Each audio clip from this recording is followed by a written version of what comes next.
My husband was in the bathtub with our neighbor Tasha. I didn't scream. I didn't cry. I quietly locked the heavy oak door from the outside, turned off the hot water valve, and cranked the AC down to freezing. Then I picked up my phone and called Tasha's husband. Byron, come over, now there is something you need to see. When he arrived, and when my husband's family showed up to rescue him, they realized I hadn't just locked a door. I had opened a war. Before I tell you how I destroyed them all without lifting a finger, let me know where you are watching from in the comments. Hit like and subscribe if you have ever served revenge cold, literally. My name is Imani, and I am 34 years old. For the past decade, I have built a reputation as one of the most ruthless forensic accountants in Atlanta. My job is simple. I find what people hide. I trace illegal funds through shell companies, uncover hidden assets in divorce settlements, and expose fraud that powerful men think they have buried. I see the world in numbers and facts. Numbers do not lie. People do. But for the last 5 years, I let my guard down with the one person I should have audited the most. My husband, Darnell. Darnell liked to call himself an entrepreneur. In reality, he was a mid-level pharmaceutical sales rep who spent more time curating his image on Instagram than he did closing deals. He drove a leased luxury sedan he couldn't afford and wore suits that cost more than his monthly commission checks. I paid the mortgage on our 5-bedroom estate in Buckhead. I paid the insurance. I paid for the vacations. But in public, Darnell played the role of the provider, the king of his castle. I let him have his fantasy because I loved him. Or at least, I loved the version of him I thought existed. That Tuesday was supposed to be a normal day. I had a deposition scheduled for the afternoon, but it got canceled last minute. I decided to come home early to surprise Darnell with lunch. He had told me he was taking a sick day because of a migraine. I stopped at his favorite deli and picked up the roast beef sandwich he loved. As I pulled into our driveway, I noticed the blinds in the living room were drawn. That wasn't unusual for midday, but something felt off. A forensic accountant develops a sixth sense for inconsistencies. I entered the house quietly. The silence was heavy. I set the food on the marble kitchen island, and that was when I heard it. The sound of running water coming from the master suite upstairs. The pipes in this house were old, and they sang when the pressure was high. I frowned. Darnell usually took quick showers. A bath in the middle of the day was not his style. I walked up the floating staircase, my heels sinking into the plush carpet runner so I made no sound. The door to the master bedroom was open. The bed was unmade sheets tangled in a way that suggested more than just a restless sleeper. I followed the sound of water to the master bathroom. The double doors were slightly ajar. Steam billowed out, carrying the scent of my expensive lavender bath salts, the ones I saved for special occasions. I pushed the door open just an inch more. There they were. Darnell was leaning back in the oversized jacuzzi tub, his eyes closed, a glass of champagne in his hand. And sitting across from him, facing him with her back to me, was Tasha. Tasha from across the street. Tasha, who taught Sunday school and always waved at me when I left for work. Tasha, whose husband Byron was a hard-working electrician who worshipped the ground she walked on. They were laughing. It was a low, intimate sound that made my stomach turn. Tasha reached out and traced a line down Darnell's chest with her toe. Darnell smiled, that winning smile, the one I thought was reserved for me. I stood there for a moment, frozen. My mind processed the scene not with emotion, but with the cold logic of my profession. Fact 1. My husband is cheating. Fact 2. He is doing it in my house, in my tub, using my bath products. Fact 3. He thinks I am at work until 6. Most women would have kicked the door open. They would have screamed, thrown things, maybe dragged the other woman out by her hair. But I am not most women. I don't get mad, I get even. And I get even with interest. I quietly pulled the door closed. The bathroom door was a solid piece of white oak, 2 inches thick, installed for soundproofing because Darnell liked to listen to loud music while he showered. It had a heavy-duty deadbolt on the outside, a quirk of the previous owner that we had never bothered to change. Until now. I turned the lock. The click of the deadbolt sliding into place was the most satisfying sound I had ever heard. Inside, the water was churning so loudly from the jets that they didn't hear it. They were in their own little bubble, literally and figuratively. I didn't stop there. I walked down the hall to the smart home control panel. I accessed the climate control settings. It was a humid 90 degrees outside in Atlanta, but inside I set the thermostat to cool. I scrolled the temperature down as far as it would go, 60 degrees. The vents immediately began to blast Arctic air. Then I went to the utility closet in the hallway. I knew the plumbing layout of this house better than the architect. I found the valve that controlled the hot water supply to the master suite. I turned it firmly to the off position. The water in that tub would start cooling down very soon, and there would be no way to warm it back up. I walked downstairs to the living room and sat on my pristine white sofa. I took a deep breath. Then I picked up my phone and dialed Byron. Byron answered on the second ring, background noise of drilling and construction behind him. "Hey, Amani, is everything okay?" "Byron," I said, my voice calm and steady. "Where are you right now?" "I am at a job site in Midtown," he said, sounding confused. "Why?" "I need you to come to my house, right now." "Is Tasha okay?" he asked, panic instantly rising in his voice. "She wasn't feeling well this morning. She said she was going to lay down." "Oh, she is laying down. All right," I said. "But not at your house.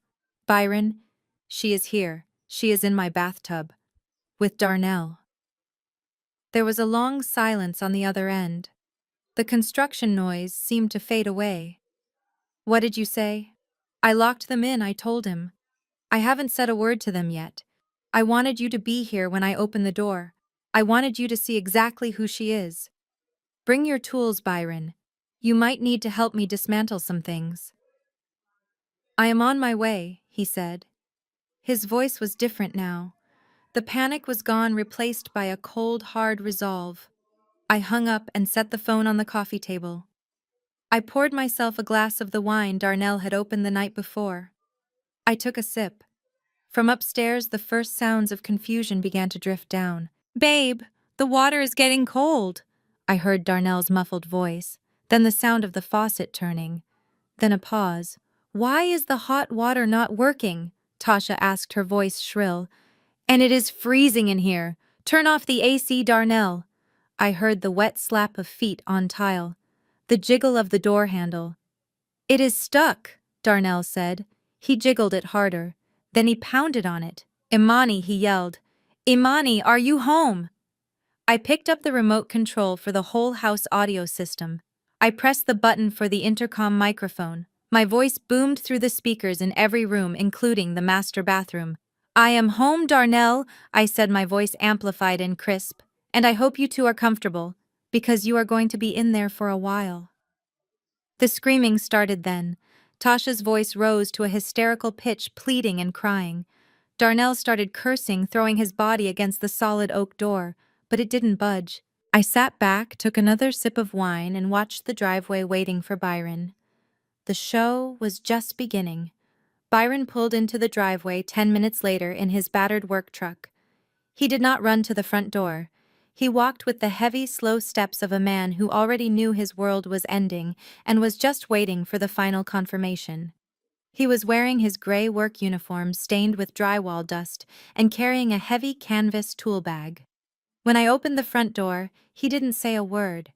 He just looked at me with eyes that were red-rimmed and tired.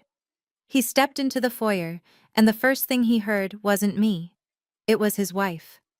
Tasha's voice was echoing down the hallway, amplified by the smart speakers I had activated.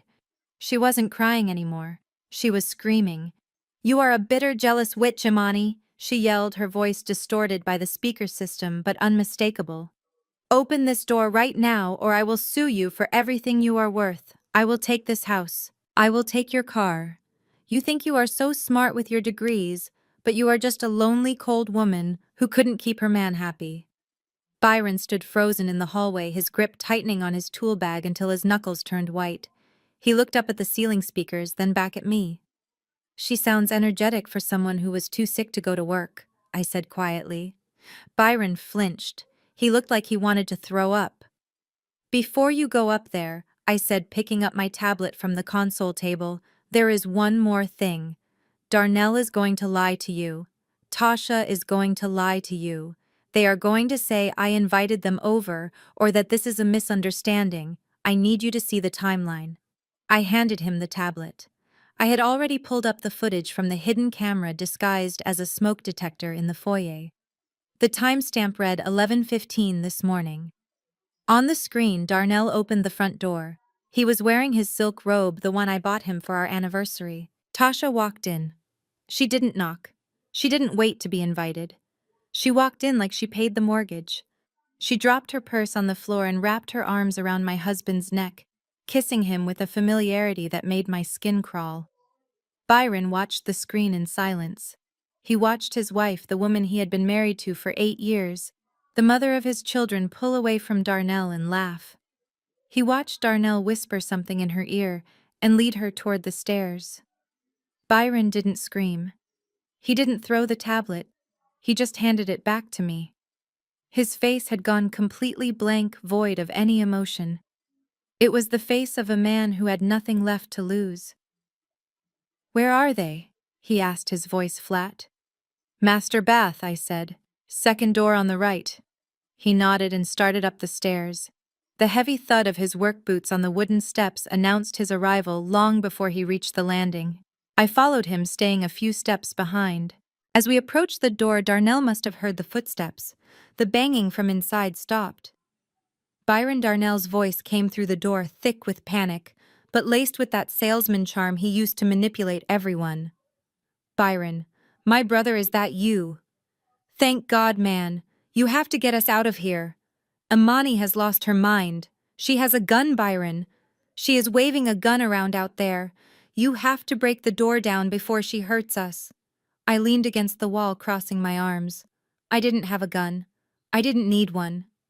Tasha joined in, her voice dropping an octave to sound sweet and victimized. "Baby, please. She trapped us. We were just talking and the door jammed and then she started threatening us. Please, baby, use your tools. It is freezing in here." Byron stood in front of the door. He stared at the brass handle. He didn't speak to them. He knelt down on one knee and unzipped his canvas bag. The sound of the heavy zipper was loud in the quiet hallway. He pulled out a heavy-duty cordless power drill. He checked the battery pack, slapping it into place with a sharp click. "Yeah, that is it," Darnell yelled, sounding relieved. "Drill the lockout, bro. Hurry up. My fingers are going numb." Byron didn't drill the lock. He adjusted the torque setting on the drill. Then he positioned the bit against the screws mounting the door handle to the frame. He wasn't drilling the lock out. He was disassembling the handle mechanism from the outside. One by one, he backed the long mounting screws out. The electric whine of the drill filled the hallway, drowning out Darnell's encouraging shouts. When the screws were out, Byron pulled the entire brass handle assembly off the door, leaving just a small square hole where the spindle used to be. The handle on the inside of the door clattered uselessly to the floor. "What was that noise?" Darnell asked, his voice rising in pitch. "Byron, did you get it open?" Byron stood up, holding the exterior door handle in his hand like a trophy. He leaned close to the wood, his mouth inches from the gap where the handle used to be. "I am not your brother Darnell. And Tasha, you can stop lying." Imani showed me the video. There was a dead silence from the other side of the door. It lasted for 5 seconds, 10 seconds. Then Tasha started screaming again, but this time it wasn't anger. It was pure terror. "Byron, no, wait, let me explain. It is not what it looks like." Byron ignored her. He reached into his tool bag again and pulled out a tube of industrial construction adhesive and a metal plate he likely used for junction box covers. He squeezed a thick line of the gray glue over the hole where the handle had been, then pressed the metal plate over it, screwing it directly into the solid oak door with 4 long drywall screws. That door was not opening. Not today. Not without a battering ram. Byron turned to me. He looked exhausted, but his eyes were dry. "They are stuck," he said simply. "Thank you, Byron," I said. "Do you want a drink?"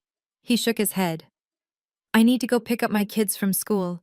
I need to take them to my mother's house. I don't want them to see this. He gestured vaguely at the door where Darnell was now throwing his full body weight against the wood, thudding rhythmically and uselessly. Go, I said. I will handle the rest. Byron picked up his bag. He walked past me down the stairs without looking back. I watched him go, feeling a strange kinship with this man I had barely spoken 10 words to in 3 years.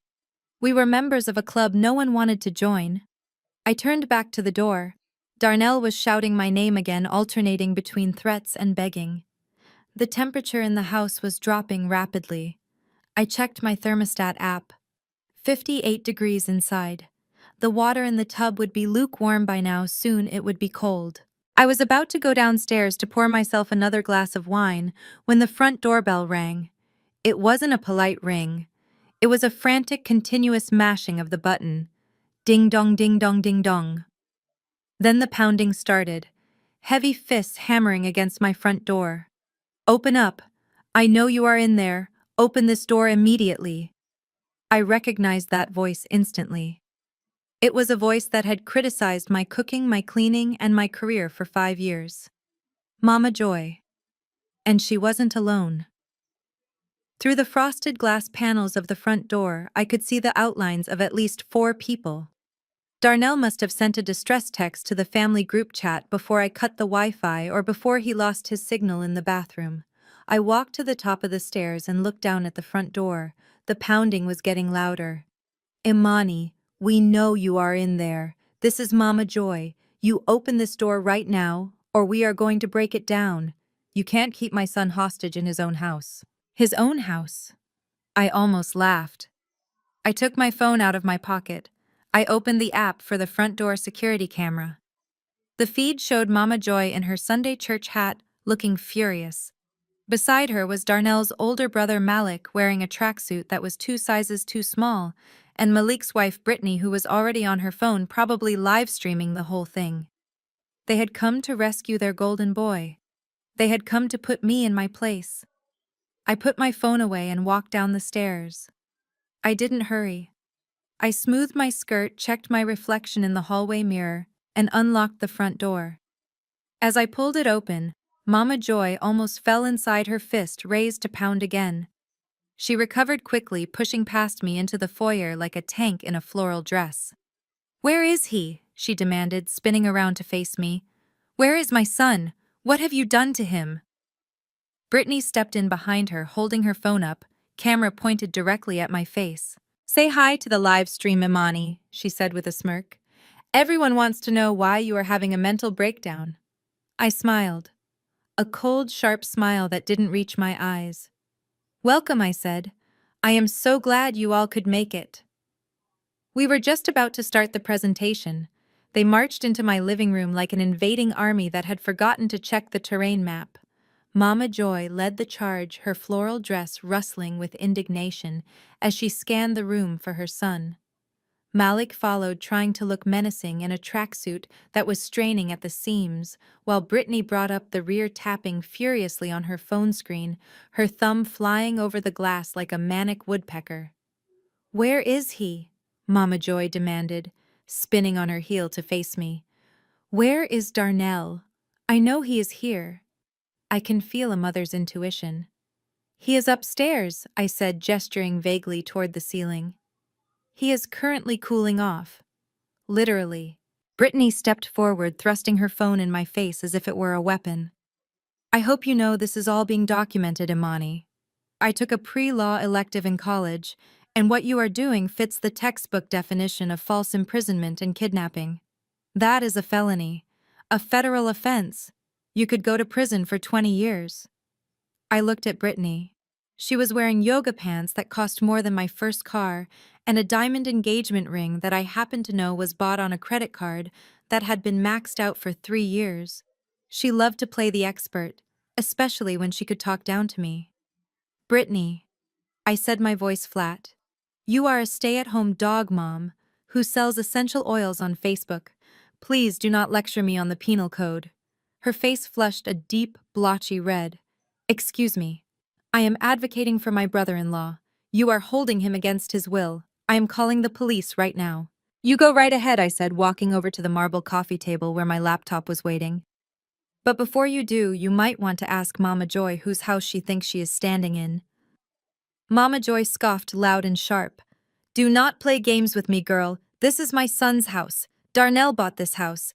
He told me he paid cash for it.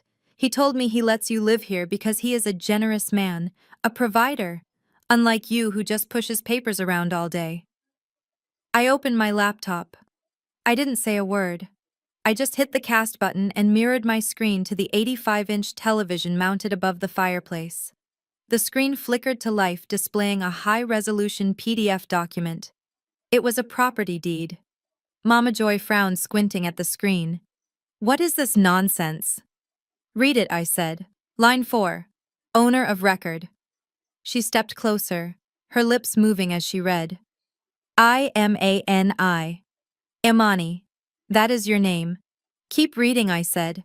Imani Holdings LLC. A limited liability company solely owned by me. Incorporated 5 years ago. I swiped to the next page. It was the mortgage statement. Borrower Imani Jenkins. Co-borrower none. I swiped again. The bank transfer record for the down payment. $150,000. Source of funds. My personal savings account. I stood up and faced them. Darnell doesn't own a single brick in this house. He doesn't own the roof over his head. He doesn't own the floor under your feet. He is a tenant, and not even a paying one. He hasn't contributed a dime to the mortgage in 3 years. The room went silent. The only sound was the faint hum of the air conditioner, still blasting freezing air into the vents. That is a lie, Mama Joy shouted, her voice cracking. He showed me the papers. He showed me the title. He showed you a Photoshop edit, I said coldly. Just like he showed you his pay stubs that said he was a regional director. He is a junior sales rep, Mama Joy. He makes $40,000 a year plus commission, and he hasn't made commission in 6 months. Malik stepped up, then trying to salvage his mother's pride.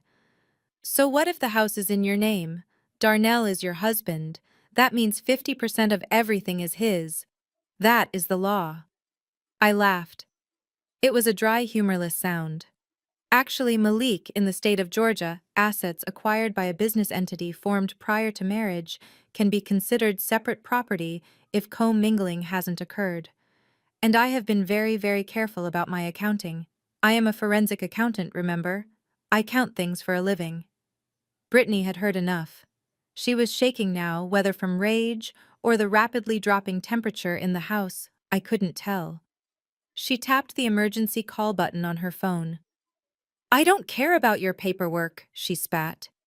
You are crazy. You are unstable. I am calling 911. The police will sort this out. They will arrest you, and then Darnell can press charges. Her finger hovered over the call button. I looked at her, then I looked at Malik. Go ahead, Brittany, I said, my voice dropping to a whisper that carried across the room like a gunshot. Call 911. Ask them to send a squad car, and while you have dispatch on the line, why don't you ask them to run a quick check on your husband? Malik froze. His eyes went wide, darting from me to his wife. What are you talking about? Brittany asked, hesitating. I swiped the trackpad on my laptop one more time. A new document appeared on the giant TV screen. It wasn't a deed this time. It was an official warrant issued by the Internal Revenue Service. Malik Johnson, I read from the screen. Wanted for tax evasion and embezzlement of charitable funds. Specifically $50,000 missing from the Greater Hope Baptist Church Building Fund. Mama Joy gasped, clutching her chest for real this time. The church fund? Malik, you told me you invested that money in a crypto startup. I didn't steal it. Malik stammered, sweat beading on his forehead despite the cold. It was a loan. I was going to pay it back. You stole from the church, I asked, raising an eyebrow. And you haven't filed taxes in 4 years, Malik. The IRS has been looking for you at your old address for months. But you moved in with Brittany's parents, didn't you? You thought you were hiding. I looked back at Brittany. Her finger was still hovering over the phone screen, but she was trembling now. So go ahead, Brittany. Make the call. The police will be happy to come. They can save Darnell from the bathroom, and they can take Malik straight to federal prison in the same trip. It saves taxpayer money on gas. Brittany slowly lowered her phone. The screen went dark. You are a monster, she whispered. I am not a monster, I said, picking up my wine glass. I am an auditor, and your family is long overdue for a review. The silence in the living room was heavy and suffocating, broken only by the hum of the hard drive spinning on the coffee table. Malik looked like he was about to faint, his eyes fixed on the screen where his federal warrant was displayed in high definition. But Brittany was not done fighting. She was the kind of woman who believed her own lies so deeply that reality had a hard time breaking through. She straightened her posture, smoothing down her expensive yoga pants, and looked at me with a sneer that was pure condescension. You think you are so smart, Imani, she said, her voice trembling slightly but dripping with venom. So Malik made a mistake. A clerical error. We have lawyers. My family has lawyers. We come from money. Real money. Not this new money hustle you and Darnell play at. My father will write a check and this whole misunderstanding will disappear. And then we will sue you for defamation. I looked at her. I looked at the diamond ring on her finger. I looked at the designer bag she had dropped by the door. Old money, I repeated slowly. That is funny, Brittany. Because when I ran a background check on you, I didn't find any trusts. I didn't find any inheritance. I didn't even find a savings account. I tapped a key on my laptop. The screen changed. Gone was Malik's warrant. In its place was a credit report. A very red, very ugly credit report. Brittany froze. Her mouth opened, but no sound came out. Let us talk about the Vanderbilts of Buckhead, I said, my voice cool and professional. This is your credit file, Brittany. $84,000 in consumer debt. Maxed out cards from Neiman Marcus, Saks, Fifth Avenue, and Nordstrom. You have a credit score of 420. You are not old money, Brittany. You are drowning. That is private, she shrieked, lunging toward the coffee table as if she could physically block the signal to the TV. Turn it off. You have no right. I didn't flinch. I just pointed at the screen. Look at the transaction dates. You spent $10,000 on a handbag the same week Malik transferred the money from the church fund. I turned to Mama Joy. She was standing there clutching her chest, her eyes darting between her son and her daughter-in-law. You want to know where the Greater Hope Building Fund went, Mama Joy? I asked. It didn't go to crypto. It didn't go to an investment. It went to Visa. It went to American Express. Malik stole $50,000 from God to pay off his wife's shopping addiction because she threatened to leave him if he didn't maintain her lifestyle. Mama Joy turned slowly to look at her eldest son, the golden child, the one she bragged about at Sunday service. Malik was shaking his head, tears streaming down his face, a grown man reduced to a terrified child. Tell me it is not true, Malik, Mama Joy whispered, her voice dangerous. Tell me you didn't steal from the Lord to pay for purses. Mom, I had to, Malik stammered, backing away. Brittany said her dad cut her off. She said it was just a loan. She said we would pay it back when her trust fund unlocked. There is no trust fund, Malik, I said, cutting in. I checked. Her father is a retired plumber in Ohio. He lives on Social Security. She has been lying to you since the day you met. The realization hit the room like a physical blow. Malik stared at his wife, horror dawning on his face. You lied to me, Brittany asked. You told me you were an heiress. You told me the money was coming. And you were stupid enough to believe her. Brittany spat back, her facade finally cracking completely. You are a loser, Malik. You have always been a loser. I needed that money to keep up appearances. Do you think I want to live in this family of failures without at least looking good? Smack! The sound of the slap echoed through the vaulted ceilings of my living room. Mama Joy had moved faster than I thought possible for a woman her age. Her hand connected with Malik's face, with the force of righteous fury. "You fool," she screamed. "You let this Jezebel drag you down to hell. You stole from the church, from Pastor Wilson, from me. I tithed 10% of my disability check into that fund, Malik." She raised her hand to hit him again, but Malik scrambled backward, tripping over the rug and falling onto the sofa. Brittany screamed, not in defense of her husband, but because Mama Joy had turned toward her next. "Get out of my house!" Mama Joy roared, pointing at Brittany. "Get out before I forget I am a Christian woman." "This isn't your house," I reminded them calmly, taking a sip of my wine. "It is mine. And nobody is leaving yet. The police are on their way, remember?" From upstairs, a new sound broke through the chaos in the living room. It wasn't the pounding of fists anymore. It was the chattering of teeth. The air conditioner had been blasting 60-degree air into that small enclosed bathroom for nearly 45 minutes. Without hot water to offset it, the temperature in the jacuzzi tub would be dropping rapidly. Darnell and Tasha were wet naked and trapped in a room that was quickly becoming a refrigerator. Imani Darnell's voice drifted down through the speakers, weak and trembling. "Please, it is so cold. I can't feel my feet. Open the door. I am sorry. I will do anything." Tasha was crying again, but it sounded different now. It wasn't the fake victim crying from earlier. It was the guttural sobbing of someone who was physically suffering. "Byron is gone, Darnell," Tasha wailed, her voice distorted by the cold. "He left us. We are going to freeze to death in here." "Serve you right," Mama Joy muttered, adjusting her hat though she looked nervously at the ceiling. She was still furious, but the maternal instinct was battling with the betrayal. I watched them turn on each other in the living room. Malik holding his cheek, sobbing quietly. Brittany frantically deleting photos from her Instagram as if that would erase the debt. Mama Joy pacing the floor, muttering scriptures under her breath. They were a mess, a broken, toxic mess that I had allowed to orbit my life for far too long.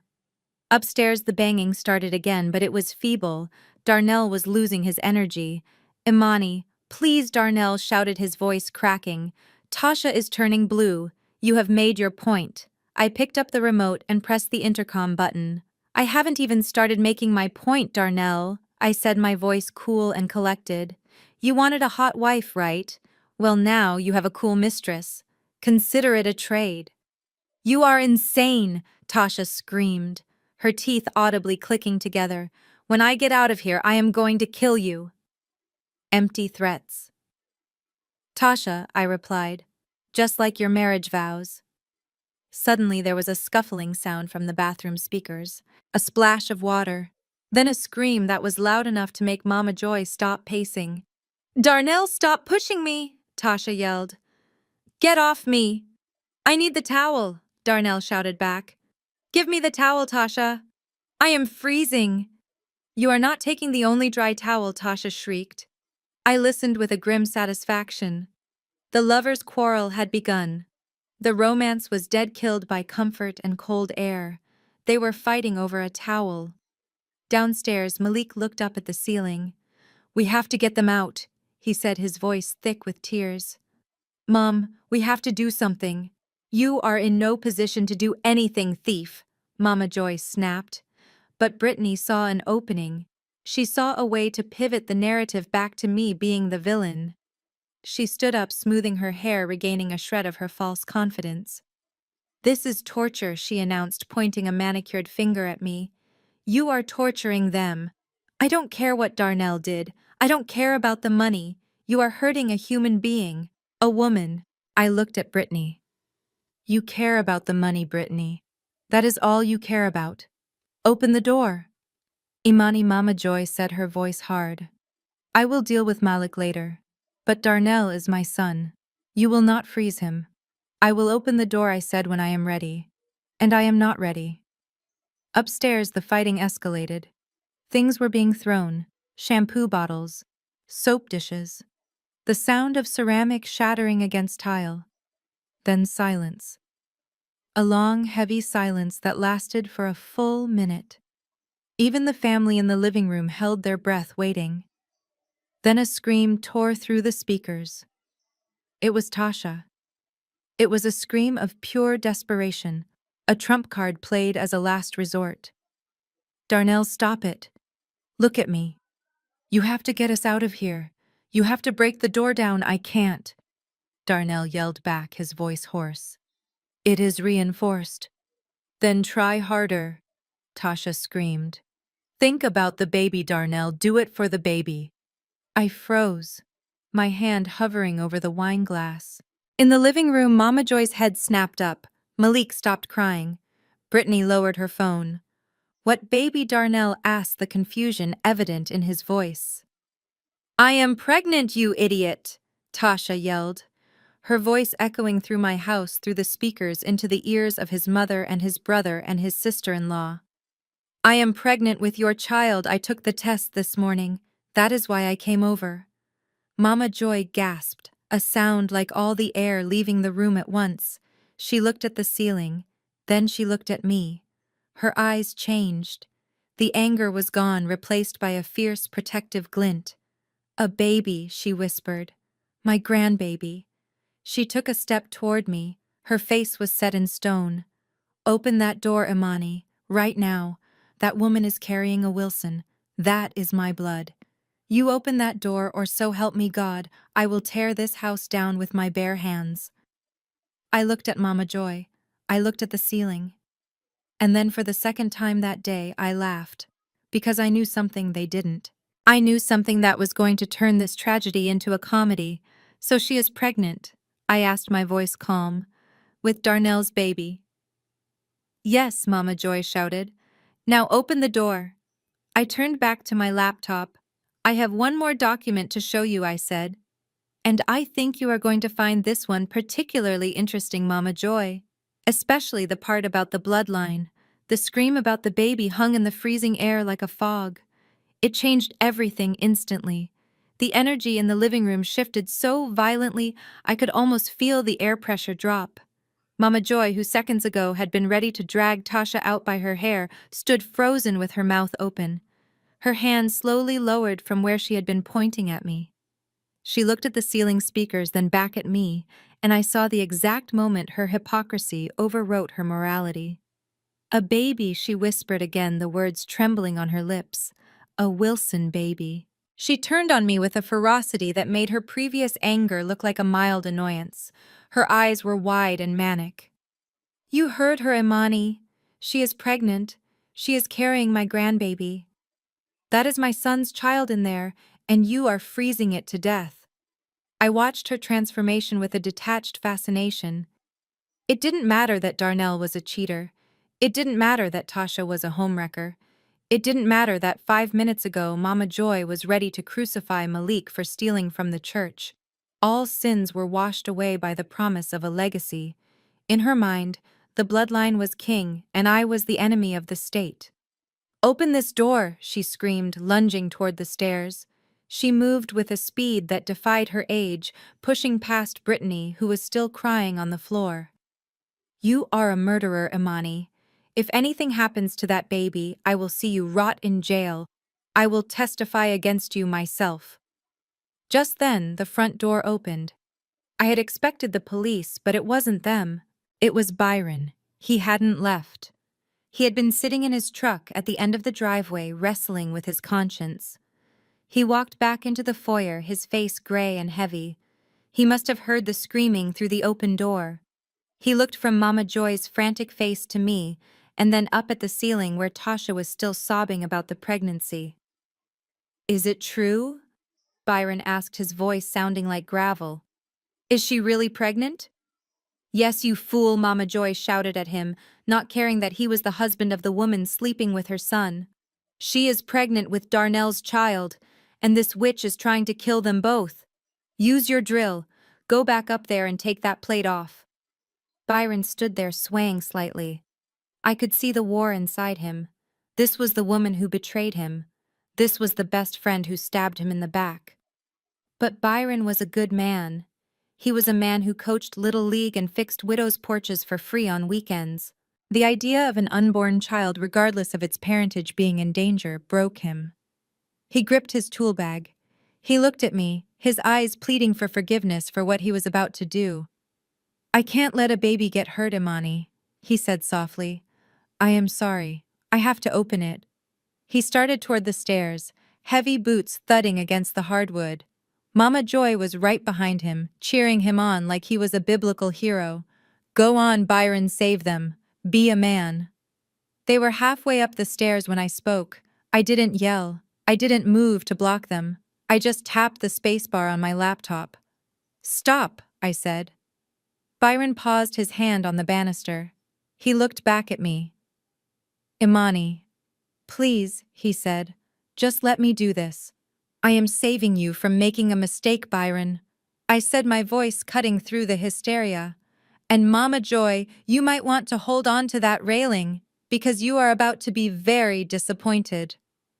I gestured to the giant television screen. The credit report and the arrest warrant were gone. In their place was a new document. It was a medical record scanned in high resolution. The logo at the top was unmistakable: the Mayo Clinic.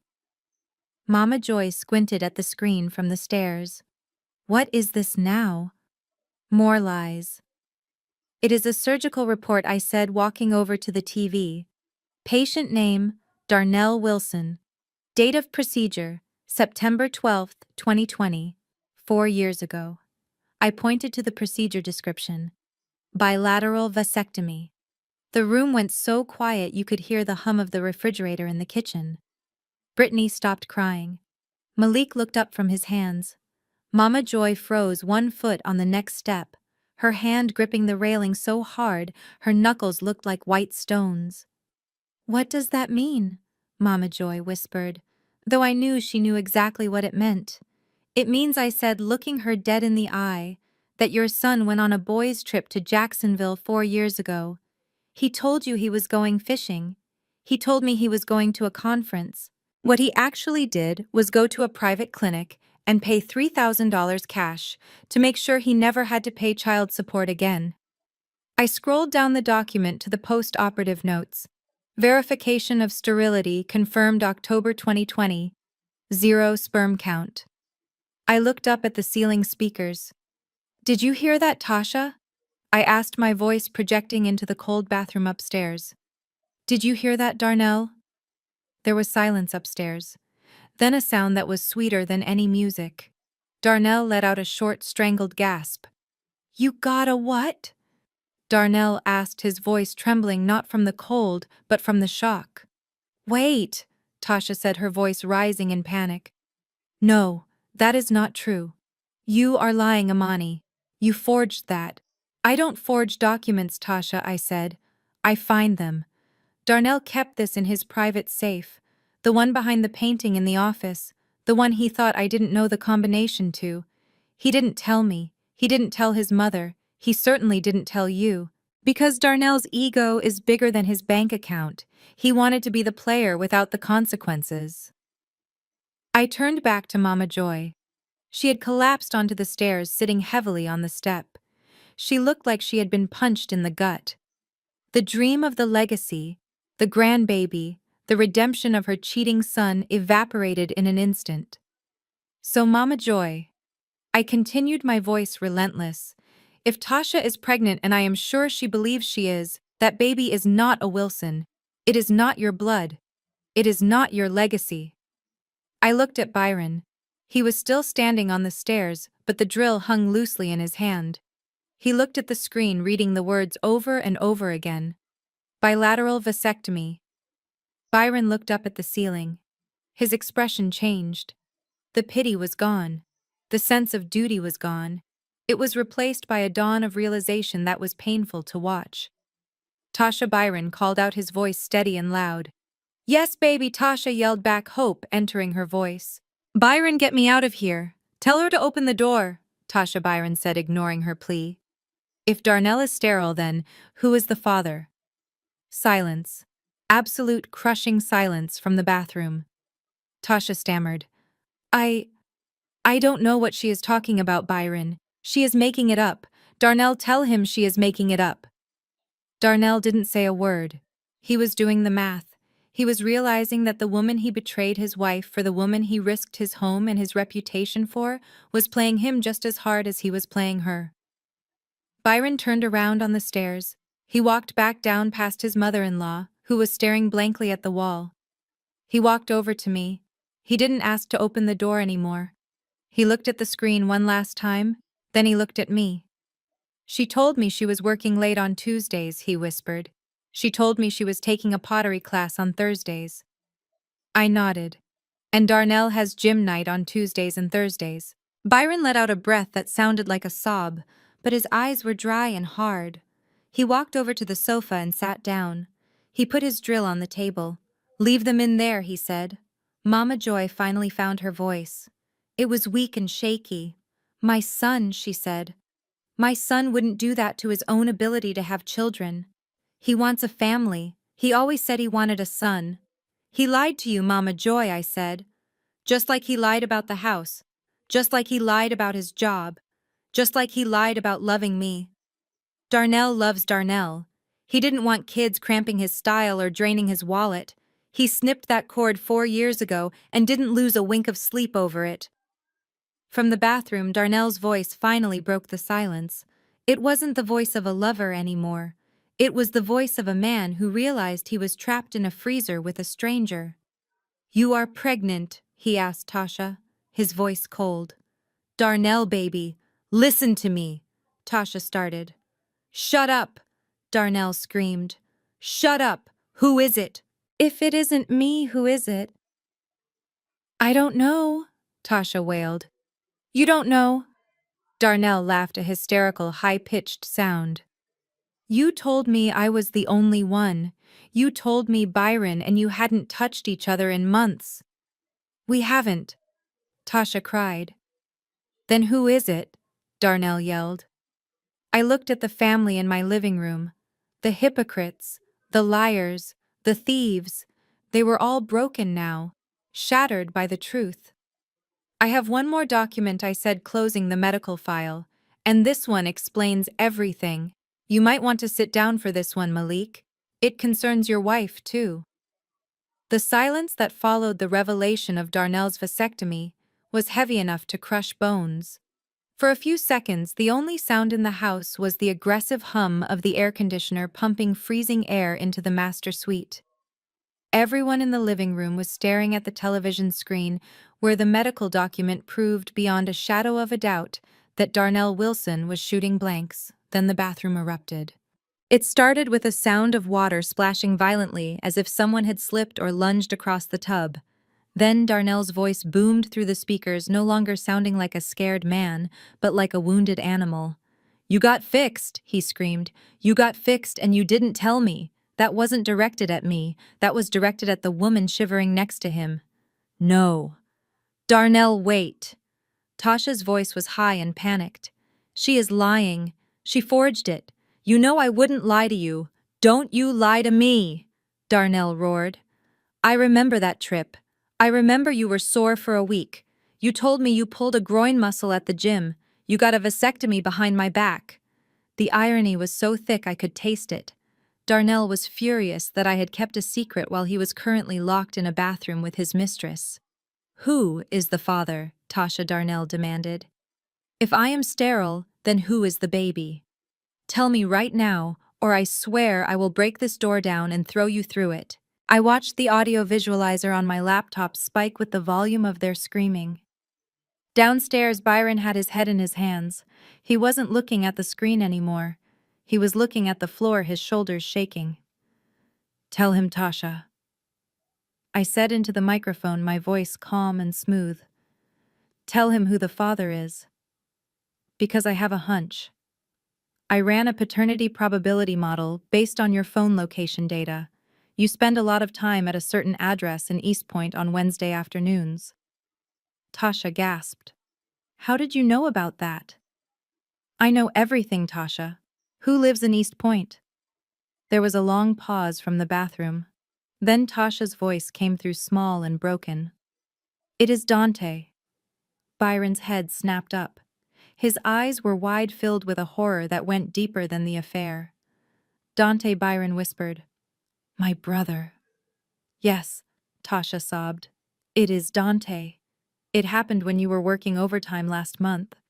He came over to fix the sink and one thing led to another. Darnell started laughing. It was a manic, unhinged sound.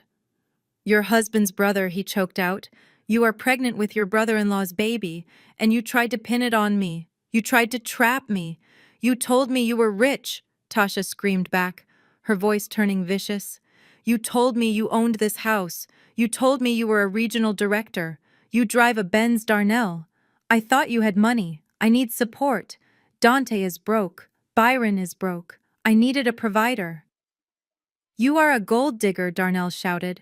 You didn't want me. You wanted a paycheck. And you wanted a trophy, Tasha spat. Look at us, Darnell. We are two broke liars freezing in a bathtub. You don't have any money. You are nothing. The truth hung in the air, ugly and undeniable. They deserved each other. Mama Joy let out a wail that sounded like a siren. She stood up, swaying on her feet, clutching her chest with both hands. My heart, she gasped. Oh Lord, my heart. I can't take this. It is too much. She stumbled toward the sofa, knocking over a vase of white lilies I had placed on the side table. The water spilled onto the rug, but she ignored it, collapsing onto the cushions in a heap of floral fabric and drama. Her breathing came in short, ragged gasps. Mom, Malik yelled, rushing to her side. Mom, breathe. Someone call 911. She is having a heart attack. Brittany looked up from her phone, eyes wide. Oh my God, Amani, you are killing her. This stress is killing her. Call the ambulance, Malik shouted, glaring at me. Don't just stand there. I didn't move. I didn't reach for my phone. I simply looked at the smart watch on Mama Joy's wrist. It was synced to the family health sharing app Darnell had set up years ago so we could monitor her blood pressure. I pulled up the app on my phone. Her heart rate is 82 beats per minute, I read aloud. Her blood pressure is 120/80. That is actually better than her average. Mama Joy cracked one eye open to glare at me, then squeezed it shut again and let out another moan. I am dying, she insisted. The pain. It is radiating down my left arm. No, it isn't Joy, I said, stepping closer. You are having a panic attack because you just realized your son is a fraud. Your legacy is a lie, and you have been defending a woman who is pregnant with another man's baby. That is not a medical emergency. That is a reality check. You are heartless, Brittany hissed. How can you be so cold? It is easy when you deal with facts, I replied. And the fact is, Mama Joy is fine. She pulled this same stunt when Darnell's father tried to leave her in '98. It didn't work then, and it won't work now. Mama Joy sat up abruptly, the pretense of dying abandoned as quickly as it had been adopted. You are a demon, she spat, straightening her hat. A cold, unfeeling demon. I knew Darnell should never have married you. He needed a woman with warmth, not a calculator with legs. And yet, I said, walking back to my laptop, here we are in the house the calculator bought, watching the son you raised destroy his life. I tapped a key on the keyboard. The medical records vanished from the screen. We are done talking about the baby, I announced. That is a matter for the Maury Povich show. I want to talk about something more tangible. I want to talk about the $50,000. Darnell stopped shouting in the bathroom. He knew what was coming. Last month, Darnell came to me with a business proposition. He told me he had an opportunity to invest in a pharmaceutical startup. He said it was a sure thing. He said he needed $50,000 seed money and that he would double it in 6 months. He begged me. He cried. He said he wanted to contribute to this household for once. I paused, looking at Malik and Brittany. I didn't give him the money. I told him I needed to see a business plan. I told him I needed to vet the partners. But Darnell doesn't like due diligence, so he went elsewhere. I pulled up a new document on the screen. It was a bank statement, but it wasn't Darnell's and it wasn't mine. It was a joint account statement. Malik and Brittany Johnson. Malik. I said, my voice soft. Do you remember when you told me you were refinancing your car to pay off some old debts? Malik went pale. He looked at the screen. There was a transfer highlighted in yellow. $50,000. Outbound to Darnell Wilson. You gave him the money I stated. You took a high-interest loan against your car, and you gave $50,000 to your brother because he promised you he would flip it. He told you it was a guaranteed investment. Malik nodded slowly, unable to speak. He lied to you, Malik, I said. There was no startup. There was no investment. I swiped to the next slide. It was a receipt. A receipt from a luxury car rental agency in Buckhead. $25,000 for a 3-month lease on a Lamborghini Urus. And the next receipt. An invoice from a boutique that sells high-end replicas of designer bags. $15,000. And the final receipt. A booking confirmation for a penthouse suite at the Four Seasons for next weekend. $10,000. He spent your money, Malik. He spent it renting a car to impress Tasha. He spent it buying her fake Birkin bags so she could post them on Instagram. And he was planning to take her on a luxury staycation while I was supposed to be at a conference in Chicago. Malik stood up. He looked at the screen, then he looked at the ceiling. A low growl started in his throat. He told me he was buying stock, Malik whispered. He told me we were going to be rich. He bought a rental car and a fake purse, I corrected. Your $50,000 is gone, Malik. It is vapor. Darnell burned it to play pretend. Malik roared. It was a sound of pure betrayal. He charged toward the stairs, pushing past his mother. I am going to kill him, Malik screamed. I am going to break that door down and I am going to kill him. Mama Joy tried to grab him, but he shook her off. He stole from me, Mom, Malik yelled. He stole my car title. Upstairs, Darnell started screaming again, but this time it was in terror. Malik, wait, I can explain. It was an investment in my image. You have to spend money to make money. Malik started kicking the door. The sound was deafening. Boom, boom, boom. I watched them turn on each other. The rats were eating the rats. But I wasn't done. There was one more layer to this onion, one more secret that was going to bring the whole house of cards down. I cleared my throat into the microphone. Before you break your foot kicking that door, Malik, I said calmly, you might want to ask Brittany why she signed off on that transfer. Because it is a joint account. She had to approve it. Malik stopped kicking. He turned slowly to look down the stairs at his wife. Brittany was standing by the door, her hand on the knob, looking like she was about to run.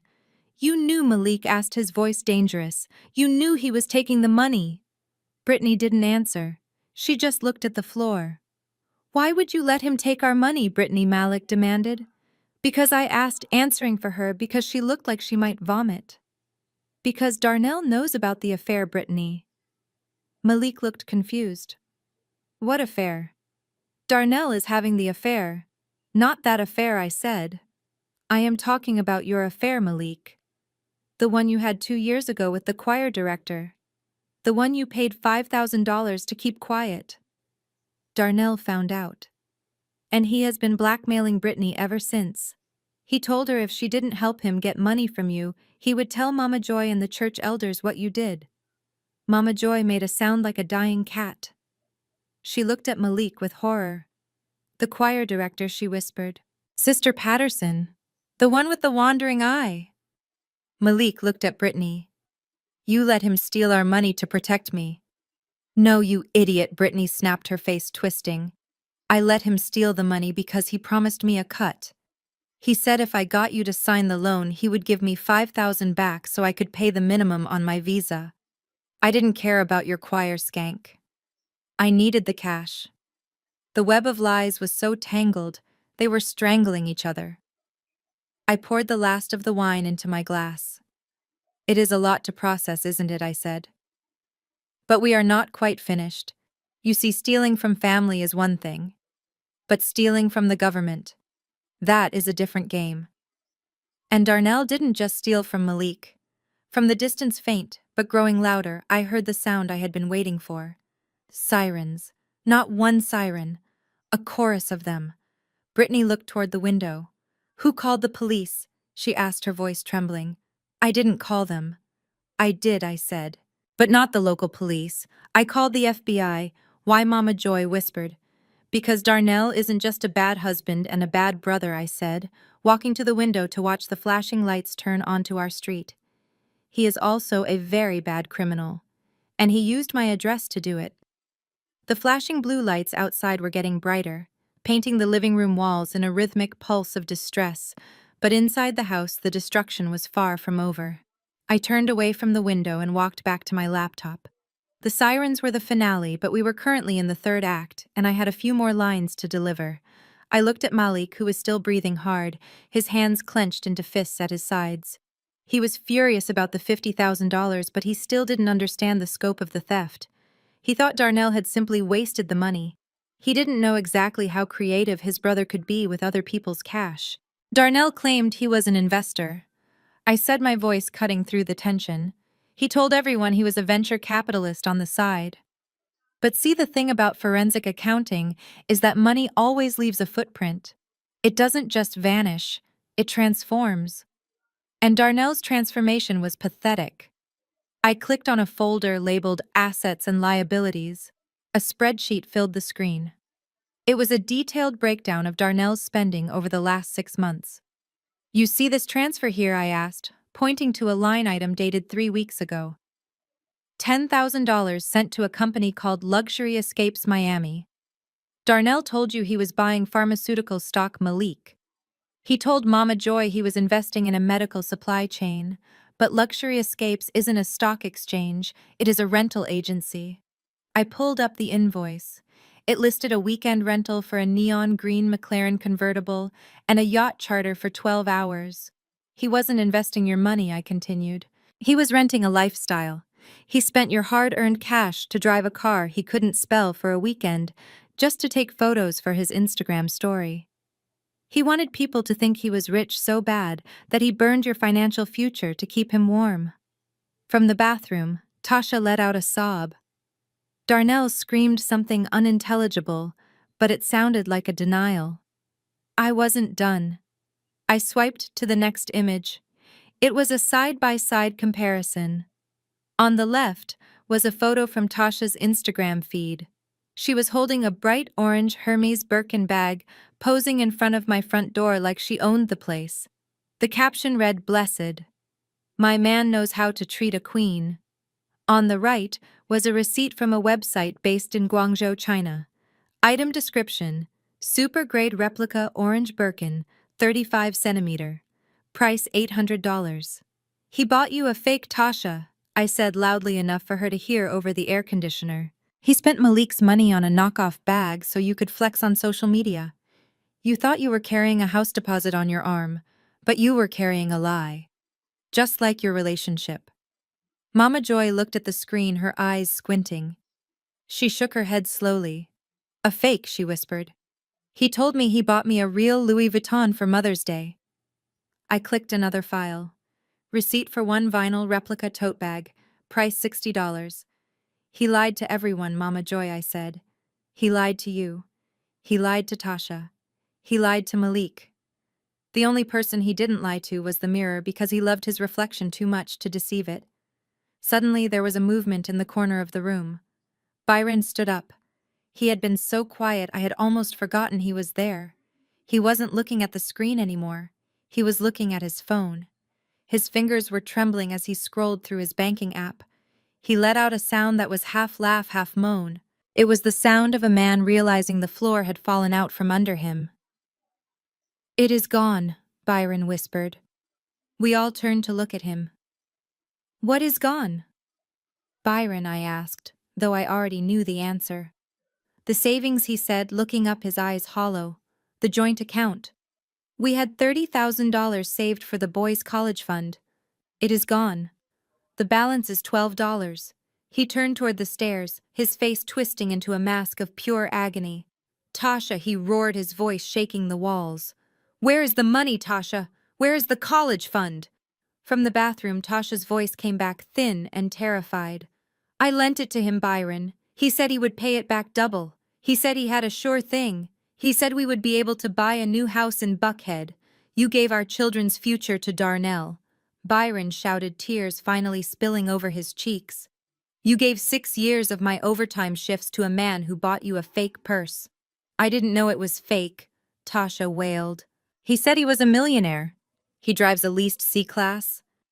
Tasha, Byron yelled. How did you think he was a millionaire? You are stupid. You are so stupid and you have ruined us. Byron sank back onto the sofa, burying his face in his hands. The tragedy of it was suffocating. This wasn't just a cheating scandal anymore. This was financial annihilation for two families. Darnell hadn't just broken hearts, he had broken bank accounts. He was a parasite feeding on the dreams of the people who loved him. Malik was pacing now, muttering to himself, kicking the furniture. Mama Joy was staring at the floor, mumbling a prayer. And then Brittany spoke. She had been quiet since her own financial dirty laundry had been aired, but now she stood up. She wiped her face and reapplied her lipstick, using her phone camera as a mirror. She smoothed her hair and looked at me with a disdain that was breathtaking in its audacity. You know what, Amani, she said, her voice dripping with condensation. You can show all the spreadsheets you want. You can drag him through the mud, but at least Darnell knows how to live. I stared at her. Excuse me. You heard me? Brittany said, stepping forward, her chin raised. At least he tried. At least he wanted to enjoy his life. What do? You sit in this big cold house counting pennies. You are boring, Amani. You are dry. You are a robot. Darnell made mistakes, sure. But he has passion. He has fire. That is why Tasha wanted him. That is why he is the favorite son. Because he brings life into a room. You just suck the air out of it. She gestured around the room. Look at you. You have destroyed everyone here tonight. You destroyed your marriage. You destroyed Malik. You destroyed Byron. And you are enjoying it. You are standing there with your wine and your laptop like a schoolteacher scolding children.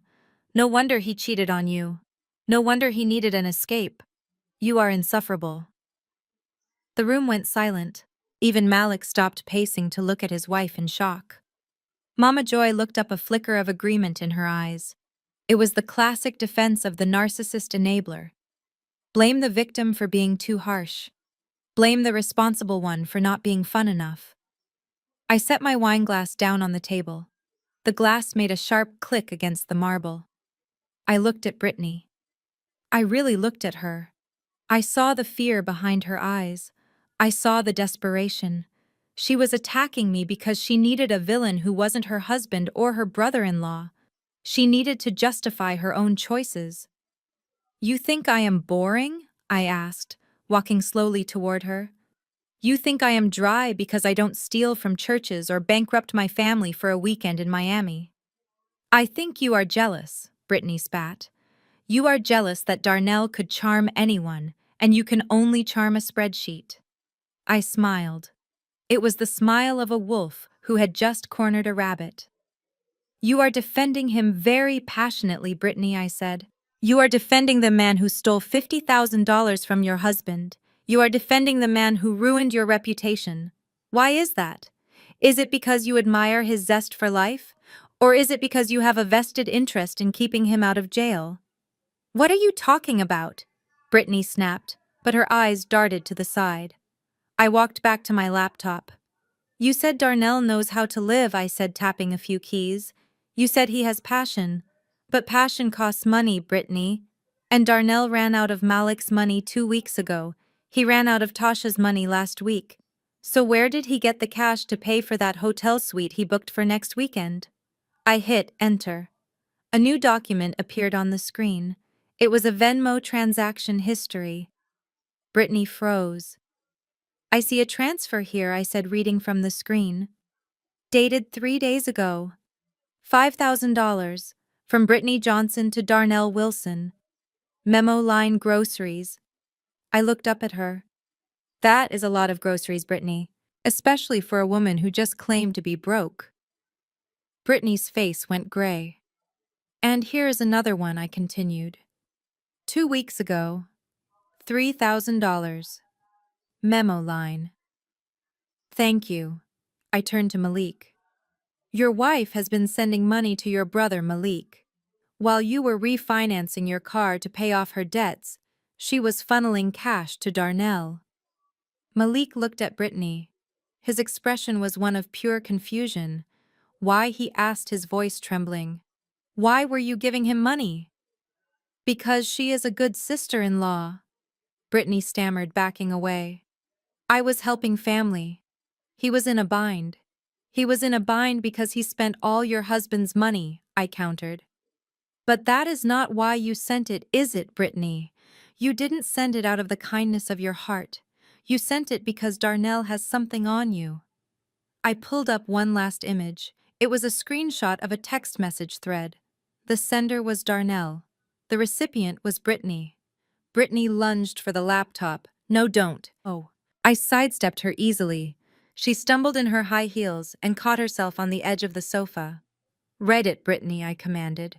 Read what Darnell texted you. She didn't speak. She was panting like a trapped animal. Fine, I will read it, I said. Darnell to Brittany. Send the cash by 5 or I send the photos to Malik. And don't make me ask twice or I will send them to your daddy too.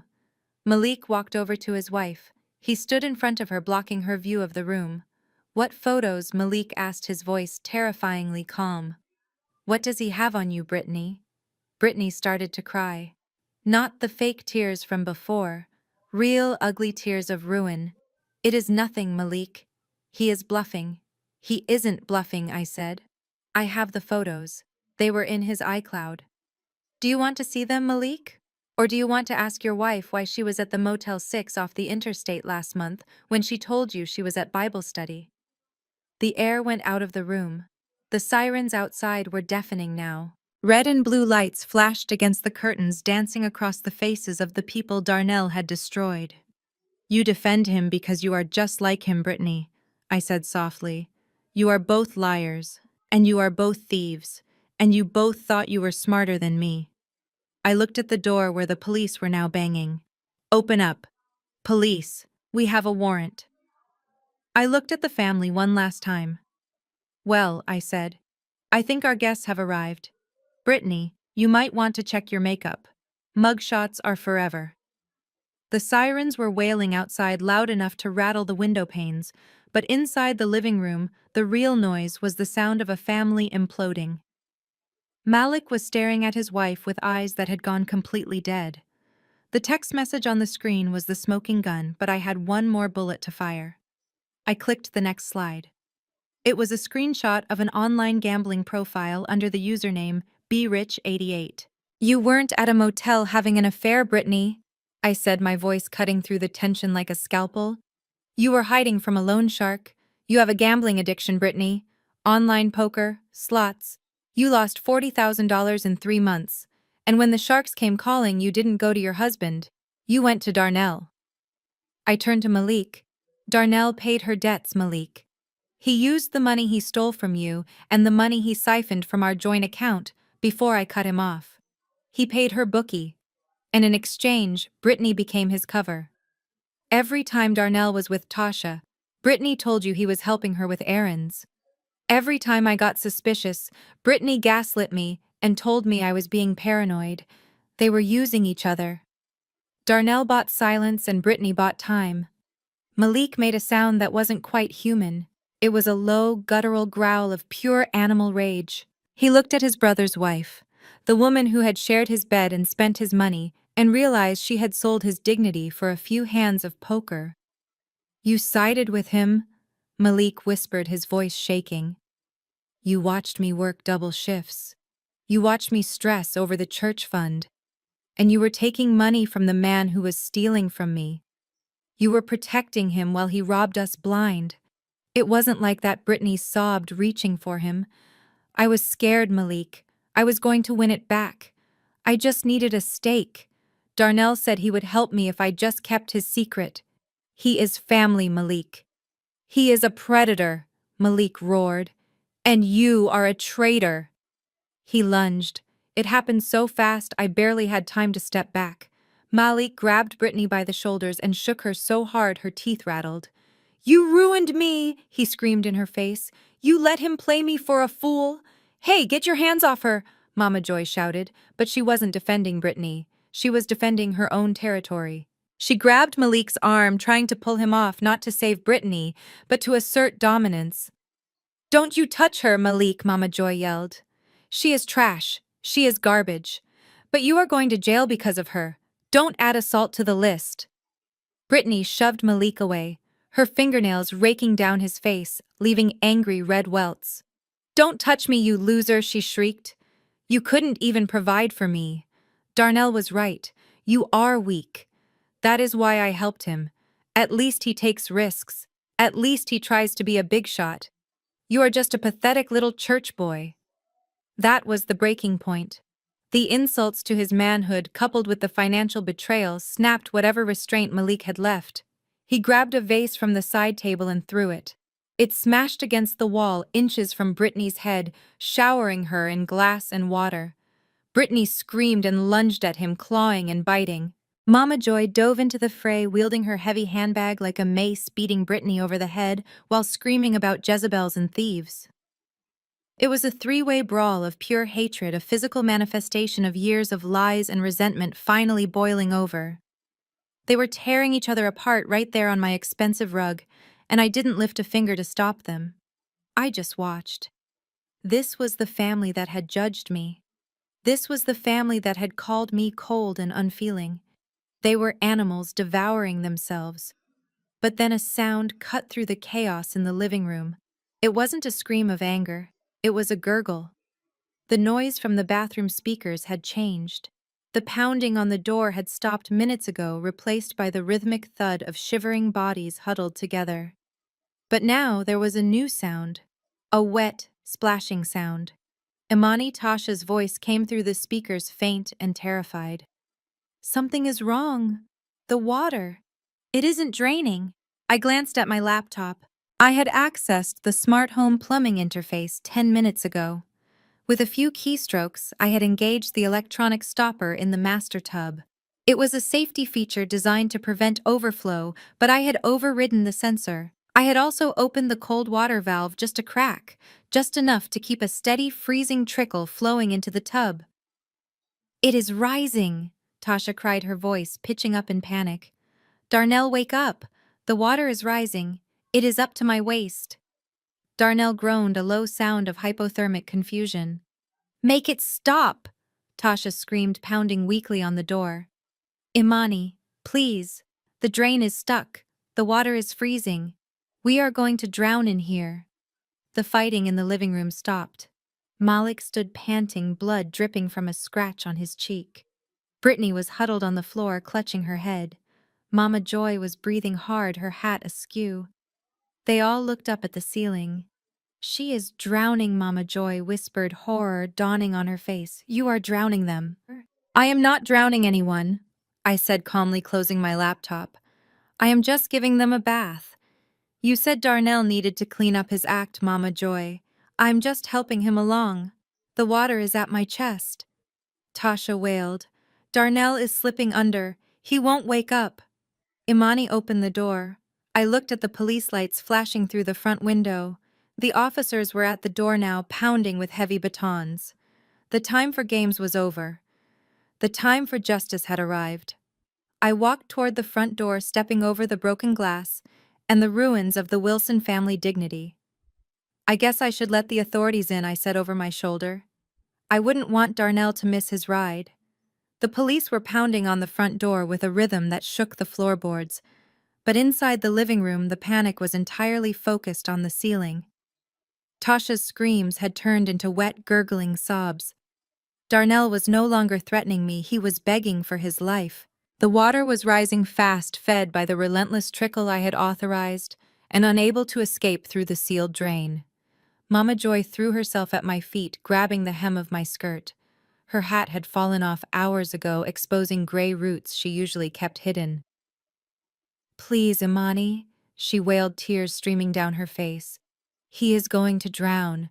My baby is going to drown in that tub. Open the door. I will do anything. I will leave. I will never speak to you again. Just save him." I looked down at her. This woman who had made my life a misery for 5 years was now groveling on my rug. It was a pathetic sight, but it didn't move me. I had moved past pity somewhere around the second year of our marriage, when she told me my infertility was God's way of saying I wasn't meant to be a mother. I can't open the door, I said calmly, stepping back from her grasp. Byron sealed it, remember? But I can open the drain. I can stop the water. Do it, Malik shouted. Do it now. I will, I said, walking over to my briefcase, which had been sitting by the door since I arrived. But services cost money, Malik. You know that. And freedom costs even more. I snapped the latches open. Inside were 3 crisp stacks of documents. I had printed them at the office this morning while Darnell was busy picking out his outfit for his date with Tasha. I knew this moment would come. I just didn't know the audience would be this large. I pulled out the first stack. It was a confession of judgment and a promissory note. This one is for you, Malik, I said, holding it out. It is a formal admission of guilt regarding the theft of $50,000 from the Greater Hope Building Fund. It also puts a lien on your future wages until every cent is paid back to the church. You sign this and I won't hand the digital evidence file to the officers who are currently trying to break my door down. I will let you walk out the back and turn yourself in on your own terms. It might buy you some leniency with the judge. Malik stared at the paper, his hands shaking. You want me to confess on paper? The water is rising, Malik, I said, glancing at the ceiling. Tick-tock. Malik snatched the pen from my hand. He didn't read it. He just scribbled his name on the signature line, his tears leaving wet spots on the paper. I took the document back and checked the signature. Legible. Valid. Good choice, I said. Now for the main event. I walked to the stairs and climbed up to the landing. I knelt down in front of the sealed bathroom door. I could hear Darnell's teeth chattering. It sounded like hail hitting a tin roof. Darnell, I called out. Imani? He gasped. Help me. It is so cold. I have a pen and a document here, Darnell. It is an uncontested divorce settlement agreement. It grants me full ownership of the house, full ownership of my car, and 0 alimony.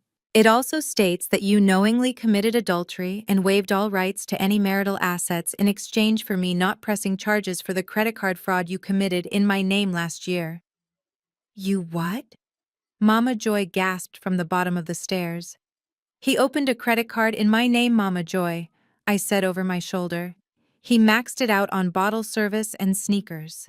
Identity theft is a felony, Darnell. Unless you sign this. I will sign it. Darnell screamed, his voice high and thin. Just get me out of here, slide it under. I flattened the document and slid it through the small gap between the door and the floor.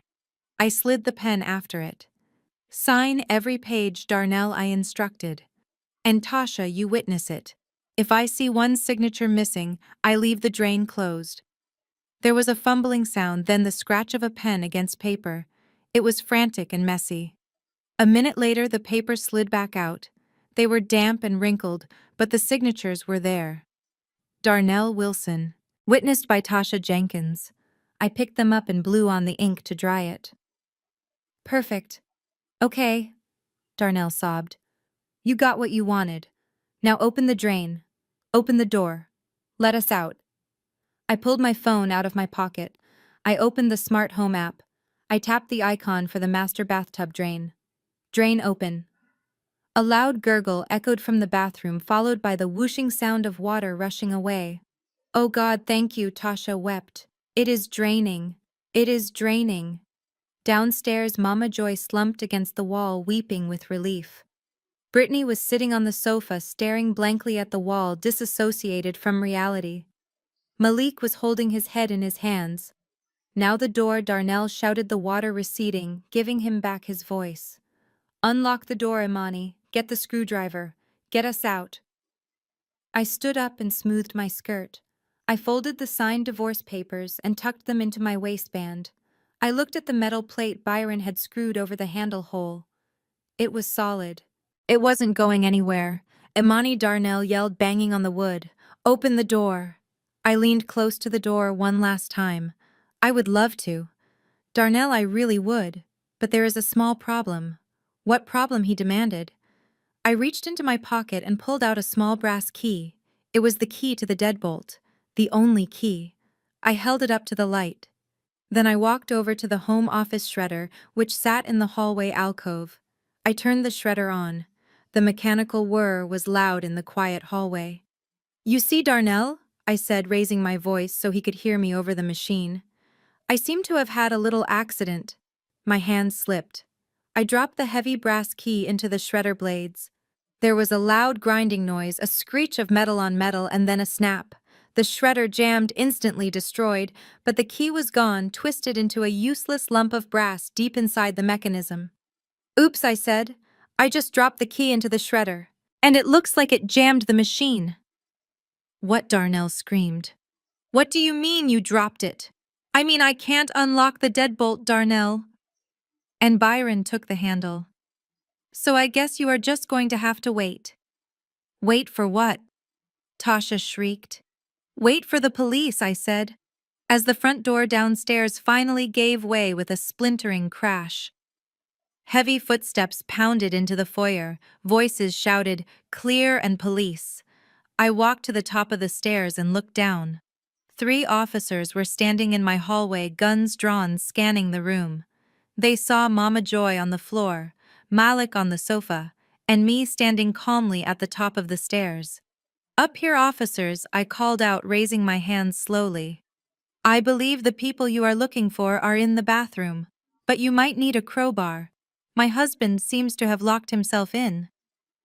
The local police officers looked around the living room, their hands hovering near their holsters, confused by the tableau of misery before them. They saw a sobbing mother, an injured brother, a disassociated sister-in-law, and a woman standing calmly at the top of the stairs like she was hosting a gala. One of the officers, a sergeant with graying hair, stepped forward. "Ma'am, we received a call about a disturbance and potential hostages. You need to come down here and explain why your bathroom door is reinforced with a steel plate." I walked down the stairs, my heels clicking rhythmically on the hardwood. I didn't raise my voice. I didn't look afraid. I looked at the sergeant and said, "You can break that door down, officer. In fact, I encourage it. But you might want to wait about 5 minutes, because the people who actually have jurisdiction over Darnell Wilson are pulling onto the street right now, and they don't like it when local PD messes up their crime scene." Mama Joy looked up from the floor, her face streaked with mascara. "What are you talking about, Imani?" "Jurisdiction. Darnell is a salesman. He sells blood pressure pills." I laughed. It was a cold sound that made the young rookie officer flinch. "He sells blood pressure pills, Mama Joy." "Is that what he told you? Is that what he told you paid for the lease on the Benz and the dinners at Nobu?" I walked back to my laptop. The police watched me, their curiosity overriding their protocol. I tapped a key. The divorce papers on the screen vanished. A new window opened. It was a dossier, a federal dossier. "Darnell isn't a salesman," I said, my voice projecting clearly through the room. "He is a counterfeiter. For the last 2 years, your golden boy has been intercepting shipments of oncology medication meant for pediatric cancer centers. He replaces the real drugs with saline solution, repackages them with forged lot numbers, and sells the real drugs on the black market to clinics in Mexico." The silence in the room was absolute. Even the sobbing from the bathroom had stopped, as Darnell strained to hear what I was saying. "He is stealing cancer medicine from children," Brittany whispered, her voice filled with genuine horror. "Yes," I said, "and he is doing it using my home address as the registered location for his shell company, Wilson Medical Supply LLC. He thought he was clever. He thought because the house was in my name, and I was the accountant, that if the feds ever came knocking, they would look at me first. He tried to frame me. Mama Joy, your son tried to set me up to take the fall for federal trafficking charges." Mama Joy shook her head violently. "No. Darnell wouldn't. He is a good boy. He goes to church. He goes to the bank," I corrected. "6 months ago I found a discrepancy in our household budget, a small deposit that didn't make sense. Being a forensic accountant, I pulled the thread, and the whole sweater unraveled. I found the second set of books. I found the fake invoices. I found the emails where he joked about how much money he was making off sick kids. I looked at the sergeant. I didn't leave him when I found out. Do you know why? Because in the eyes of the law, a wife who knows about her husband's crimes and does nothing is an accomplice. I wasn't going to prison for him, so I went to the FBI. I pointed at the screen. A scanned document appeared. It was a signed agreement with the Department of Justice. I have been a confidential informant for the FBI for 180 days, I said. Every phone call Darnell made from this house was recorded. Every text message he sent to his suppliers was forwarded to a federal agent. Every time he bragged to you, Malik, about his big scores, I was wearing a wire. Malik looked like he was going to be sick. You recorded me too. I recorded everyone, Malik. I had to. I had to prove that I wasn't part of it. I had to prove that his family was benefiting from the proceeds of crime while I was the one paying the mortgage. I turned back to the bathroom door. Did you hear that, Darnell? I asked. Did you hear that, Tasha? You aren't just an adulterer, Darnell. You are a target. And Tasha, you might want to call a lawyer too. Because those fake bags he bought you, he paid for them with wire fraud. That makes you a recipient of stolen goods. The feds are going to seize everything. Your car, your jewelry, even that fake Birkin. Darnell started screaming. It wasn't the scream of a man who was cold. It was the scream of a man who realized his life was over. You set me up, he howled. You witch! You set me up! I didn't set you up, Darnell, I said calmly. I just turned on the lights. You are the one who scattered like a roach. I looked at the television screen one last time. I brought up the final document. It was a search warrant signed by a federal judge that morning. United States of America versus Darnell Wilson, I read. Warrant to search and seize. Authorized for immediate execution. I looked at the sergeant. You asked about the door. That door is the only thing keeping him safe right now. Because the men coming for him don't care about his comfort. They care about the $3 million in counterfeit drugs he has stashed in a storage unit in my name. Suddenly a sound cut through the night air that made the local police sirens seem like toys. It was a deep rumbling bass that vibrated in your chest. A heavy mechanical roar of engines that were built for war, not traffic. I walked to the window and pulled back the curtains. The street outside was bathed in blinding white floodlights. An armored vehicle, a Bearcat, was rolling up the driveway, crushing Mama Joy's sedan like it was a soda can.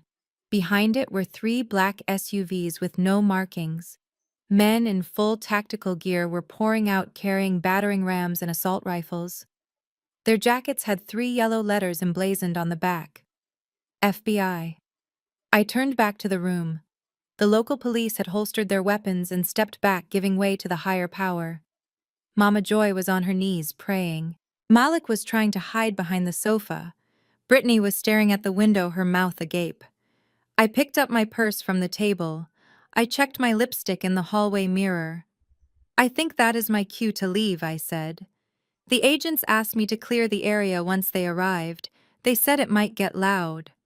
I walked to the front door, past the frozen police officers, past the shattered remains of my in-laws, past the man I had married, who was now nothing more than a case number. As I stepped out onto the porch, the lead agent raised his hand, acknowledging me. I nodded and walked down the driveway, past the armored truck, past the snipers setting up on the lawn. Behind me, I heard the front door shatter as the federal agents breached the house. I heard the shout of federal agents, "Get down." And then, as I reached my car, I heard the unmistakable sound of a heavy sledgehammer hitting a solid oak door upstairs. Boom! It was the sound of closure.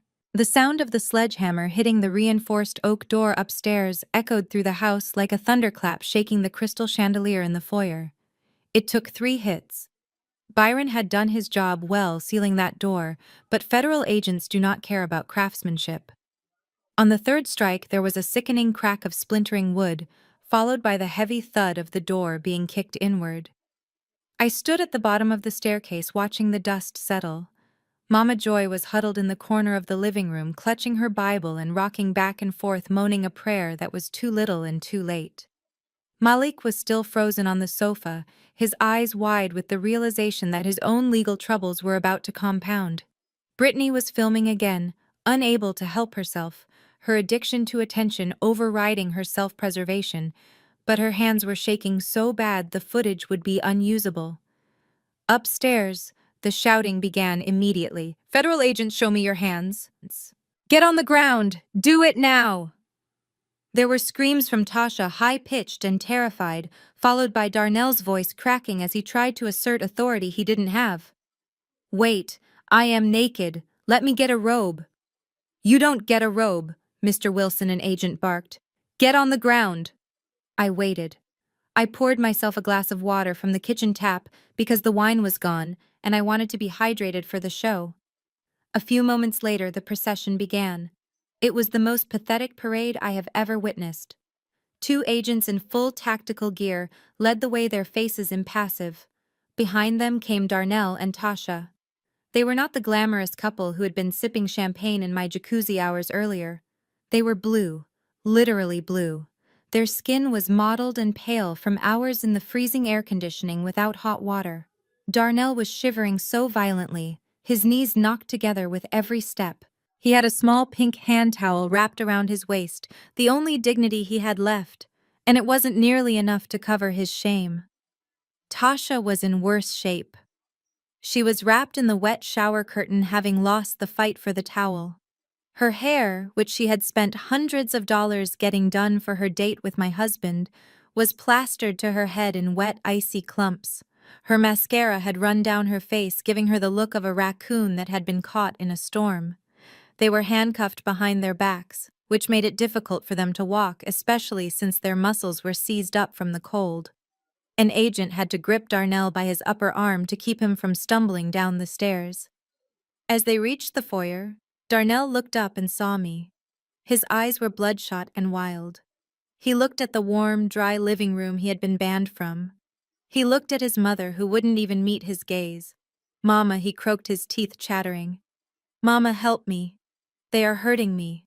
Mama Joy looked away. She looked at the floor. She looked at the wall. She looked anywhere but at the son who had sterilized himself and lied about her grandbaby. I pushed my way to the front of the hallway so I could hear the charges. The lead agent, a tall woman with a badge on her belt, stopped them at the door. "Darnell Wilson, you are under arrest for 18 counts of wire fraud, 12 counts of trafficking in counterfeit goods, and conspiracy to defraud the United States government. You have the right to remain silent." Darnell slumped against the wall, the fight draining out of him. "And Tasha Jenkins," the agent continued, turning to the shivering woman in the shower curtain. "You are under arrest for money laundering, structuring financial transactions to avoid reporting requirements, and receiving stolen property." "Me?" Tasha squeaked. "I didn't do anything. I just accepted gifts." "You accepted transfers of illicit funds into your personal bank account, ma'am," the agent said coldly. "And you used those funds to purchase assets which you then attempted to hide. That is laundering." The agents pushed them forward out into the night. I followed them onto the porch. The scene outside was blinding. The floodlights from the armored vehicle turned my front lawn into a stage, and the audience was packed. The entire neighborhood was there. Mrs. Higgins from next door was in her bathrobe holding her Pomeranian. The Johnsons from across the street were standing by their mailbox with cups of coffee. Even the mailman had stopped his truck to watch. Darnell and Tasha were dragged out into the spotlight. The gasp from the neighbors was audible. There stood Darnell, the man who bragged about his stock portfolio, shivering in a pink towel. And there was Tasha, the Sunday school teacher, wrapped in a plastic curtain, handcuffed like a common criminal. It was humiliation on a biblical scale. The agents began to lead them toward the waiting black SUVs. Tasha was sobbing loudly now, begging the neighbors to help her, yelling that she was a good person, that this was all a misunderstanding. No one moved. No one spoke. They just watched. As they passed the walkway where I was standing, Darnell dug his heels in. He stopped forcing the agent to jerk him forward. He turned his head and locked eyes with me. The look on his face wasn't regret. It wasn't sorrow. It was pure, unadulterated hatred. He looked at me like I was the one who had ruined his life. Not his greed, not his lust, not his lies. "You think you won?" he hissed, spitting the words out. "You think you are smart? You are nothing, Amani. You are a cold, barren witch. Nobody could ever love you. That is why I did it, because you are dead inside." He leaned forward, and before the agent could pull him back, he gathered a mouthful of saliva and spat. The spit landed on the hem of my dress. The crowd gasped. It was a final act of disrespect, a last attempt to degrade me in front of the world. I didn't move. I didn't wipe it off. I just looked at him with pity. But someone else moved. From the shadows of the porch pillar, a figure stepped forward. It was Byron. He had been standing there silently watching his wife being arrested, watching his life fall apart. But when Darnell spat on me, something in Byron snapped. The quiet electrician, the man who took everyone's abuse, the man who just wanted to do the right thing, vanished. Byron didn't say a word. He didn't yell. He just stepped between me and Darnell.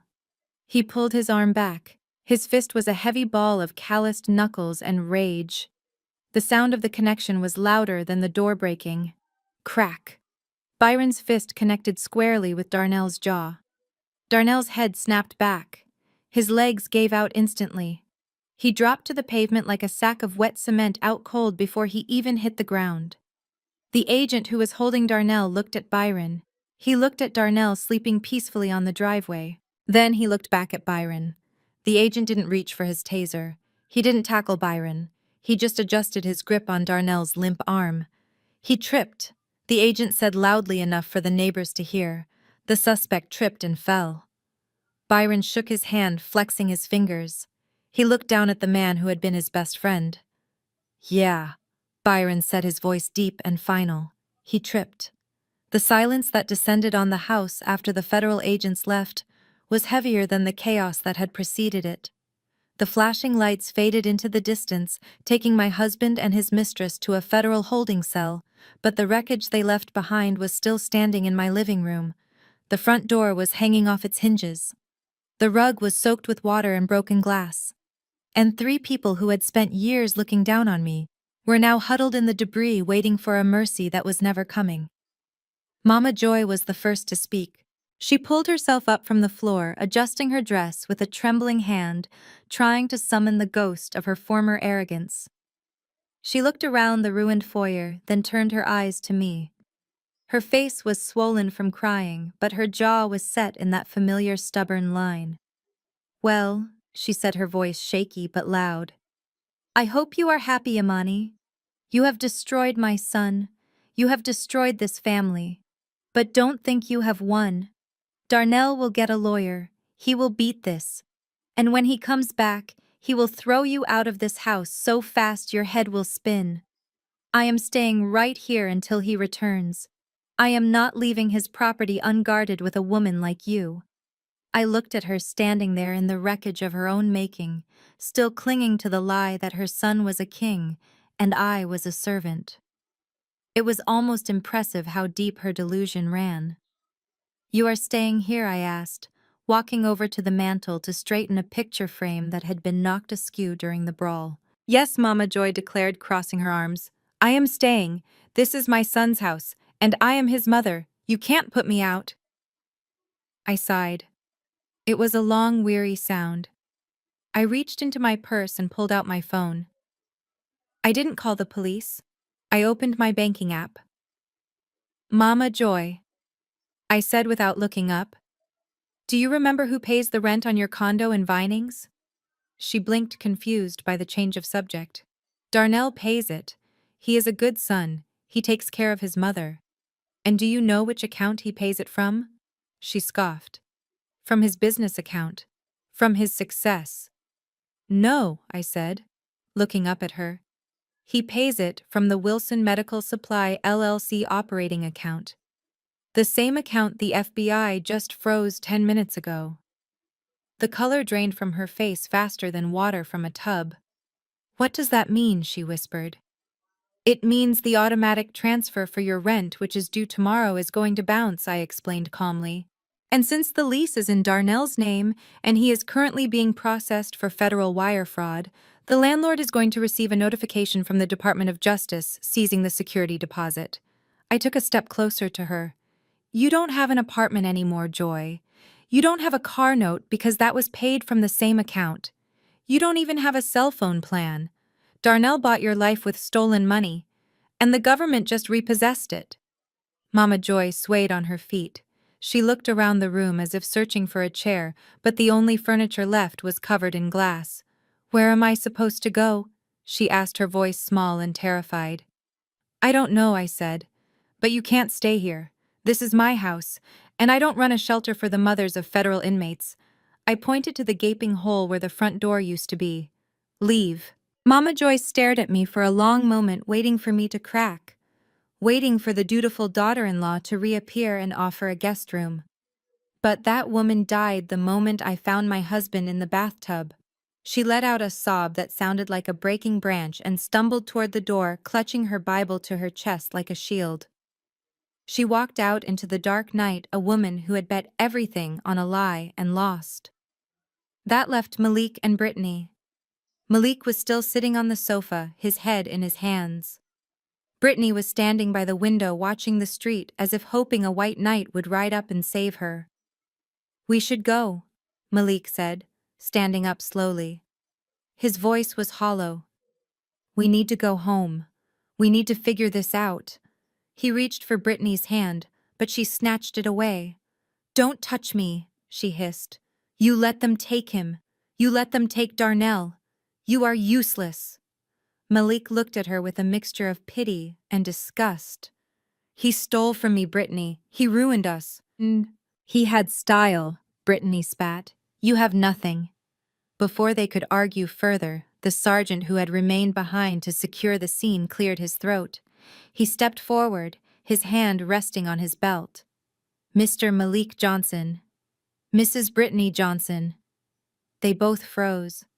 I am afraid you aren't going home, the sergeant said. Malik looked confused. Why? We didn't do anything. We were the victims here. Darnell stole from us. That may be true regarding the $50,000, the sergeant said, pulling a folded paper from his pocket.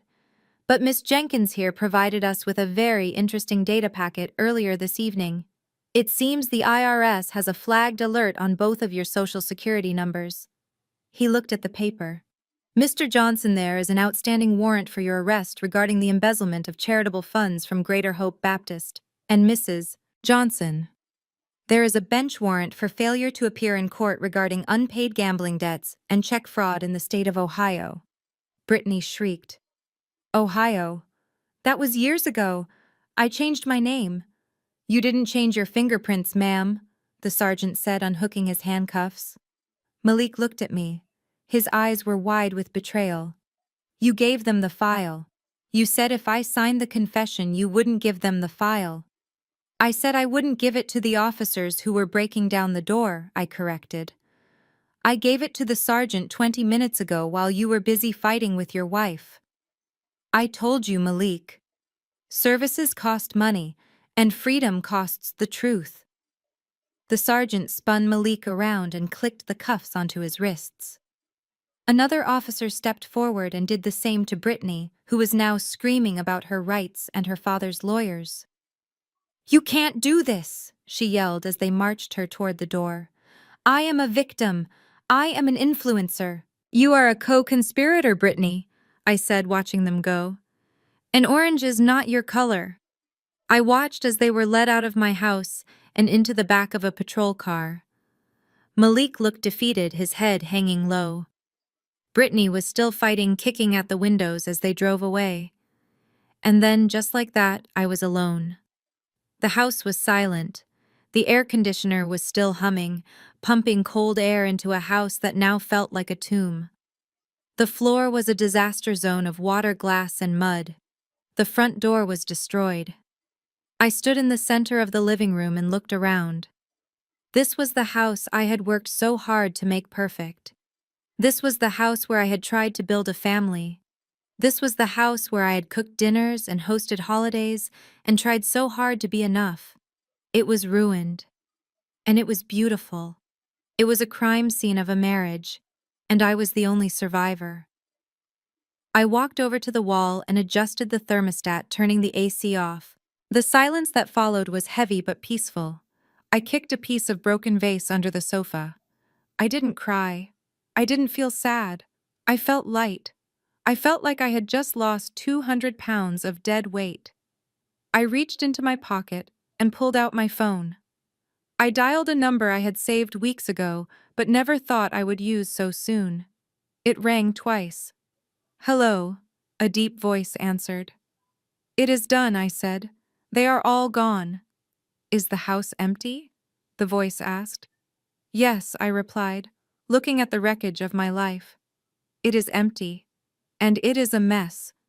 "I will send the crew," the voice said. "Do you want us to salvage anything?" "No," I said. "Burn it, shred it, donate it. I don't care. Just make it disappear. I want it stripped to the studs. I don't want a single fiber of carpet or a single stick of furniture left in this place by morning." "Understood," the voice said. "We will be there in an hour." I hung up. I walked to the kitchen and grabbed my purse. I stepped over the water damage in the hallway and walked out the broken front door. I got into my car and backed out of the driveway. I didn't look back at the house. I didn't look back at the neighborhood where I had tried to fit in. I drove toward the highway. The city lights of Atlanta were twinkling in the distance, promising a future that was mine and mine alone. I turned on the radio. A song was playing about starting over. I turned it up. It was time to get to work.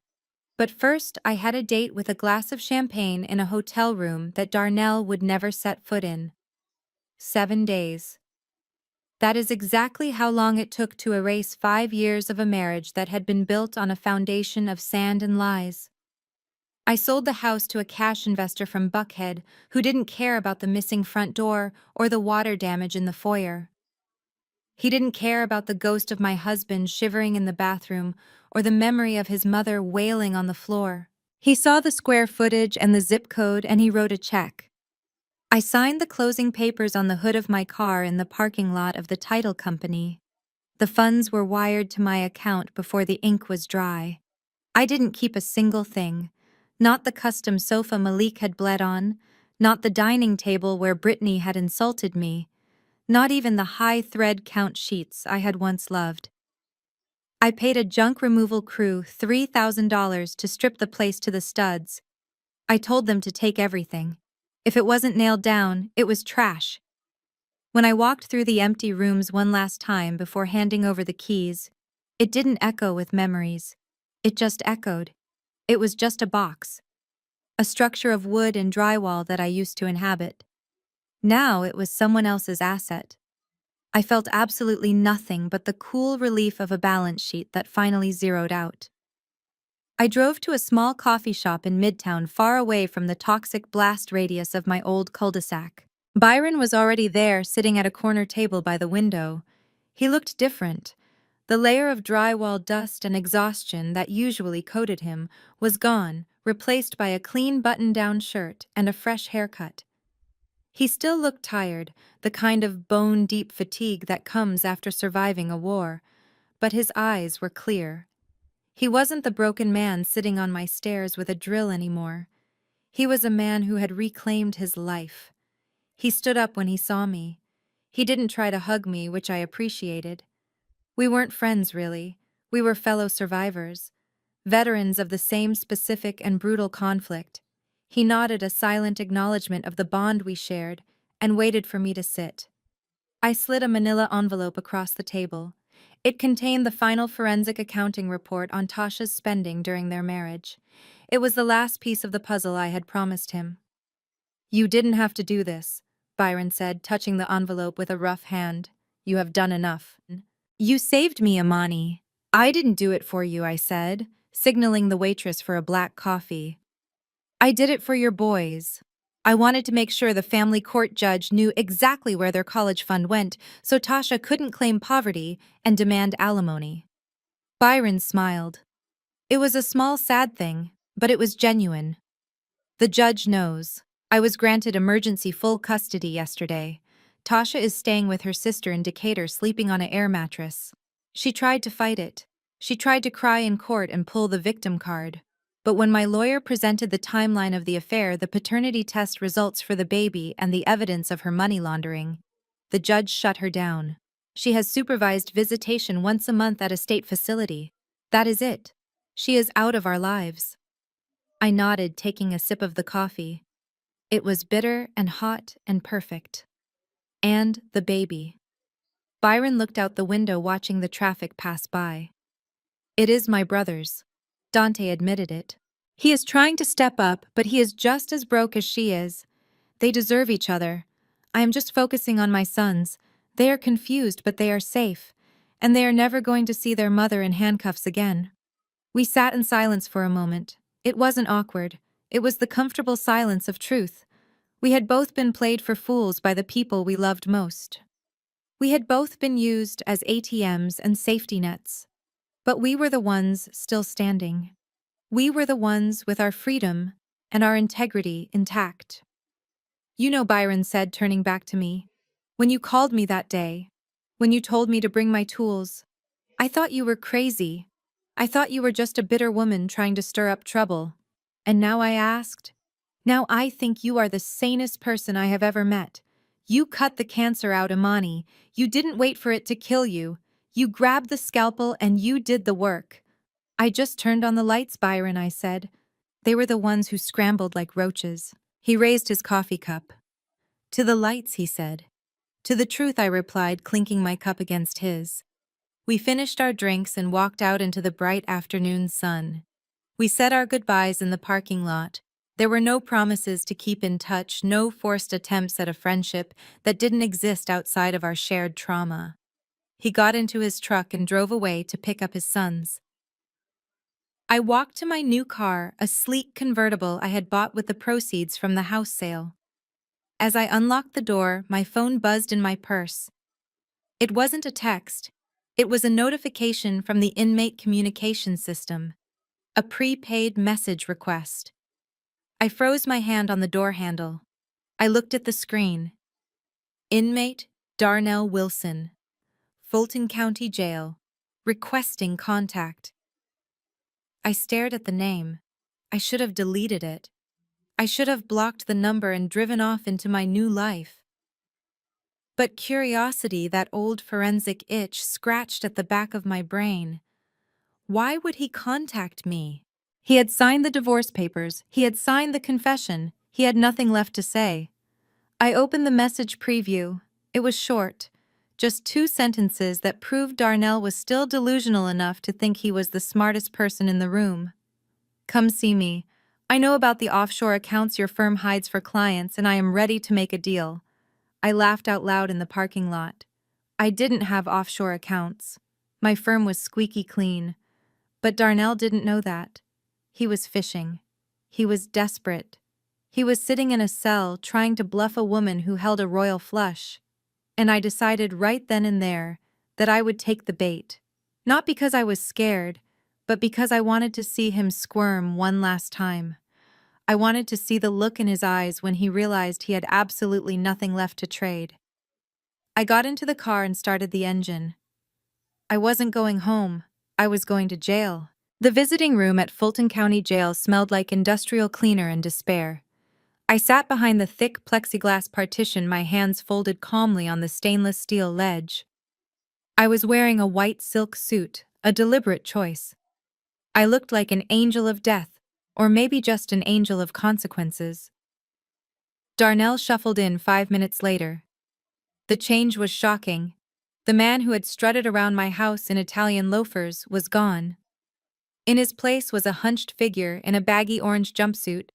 His skin was sallow, his hair unkempt, and his eyes darted around the room like a trapped animal. He sat down heavily, picking up the phone receiver with trembling hands. I picked up mine.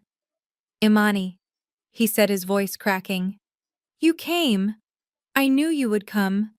You still love me, don't you?" Deep down, I didn't answer. I just looked at him. Listen, he continued, leaning closer to the glass, leaving a smudge of grease on the surface. I have been thinking. The feds, they have me on the wire fraud, but the trafficking charges are weak. I need a good lawyer, a real shark. Not this public defender they gave me. He wants me to plead guilty to 10 years, Amani. 10 years. He paused, waiting for my sympathy. When none came, he pressed on. I know you sold the house. I know you have the money. I need 50,000 for a retainer. If you get me a good lawyer, I can beat this. I can get out in 2 years, maybe less on good behavior. And when I get out, I will pay you back. I swear. I have connections, Amani. I have a plan. We can start over. I smiled. It was a genuine smile this time because the audacity was truly funny. You have connections, I asked. Darnell, the only connection you have right now is to the federal penitentiary system. And you don't have a plan. You have a delusion. Darnell's face hardened. Don't play with me, Amani. I know you have the money. That house sold for over $1 million. Half of that is mine. Marital assets, remember. Assets? I leaned forward, the silk of my sleeve whispering against the metal. Actually, Darnell, I said, my voice soft and clear. You signed that right away. Remember, in the bathroom, under the door. You waived all claims to marital assets in exchange for me not pressing charges for the credit card fraud. It is a legally binding document. My lawyer filed it with the divorce decree this morning. You are divorced, Darnell, and you are indigent. Darnell slammed his fist against the glass. The guard in the corner took a step forward, but I waved him off. You can't do this, Darnell screamed. That money is mine. You stole it from me. I didn't steal it, I corrected. I reallocated it, and you will be happy to know that I found a very worthy cause for your share. What cause? He spat. Your shoe collection. No, I said. I donated the entire proceeds from the sale of the house, $500,000, to the Atlanta Women's Shelter for victims of domestic abuse and financial exploitation. It is a wonderful organization, Darnell. They help women rebuild their lives after men like you destroy them. Darnell stared at me, his mouth opening and closing like a fish. You gave away $500,000. I did. And the best part is, I made the donation in honor of someone special. Who? He whispered. Tasha Jenkins, I said. Darnell looked like he was going to have a stroke. Tasha. You donated the money in Tasha's name. Yes, I said. I thought it was poetic. The woman you ruined gets to be the patron saint of women you tried to ruin. Her name is on a plaque in the lobby, Darnell. The Tasha Jenkins Wing for Financial Recovery. Isn't that beautiful? You are sick, Darnell hissed. You are twisted. I am free, I said. And you are going to prison, Darnell, for a very long time. And when you get out, if you get out, you will have nothing. No money, no family, no friends. Even your mother won't take your calls. I checked. She changed her number.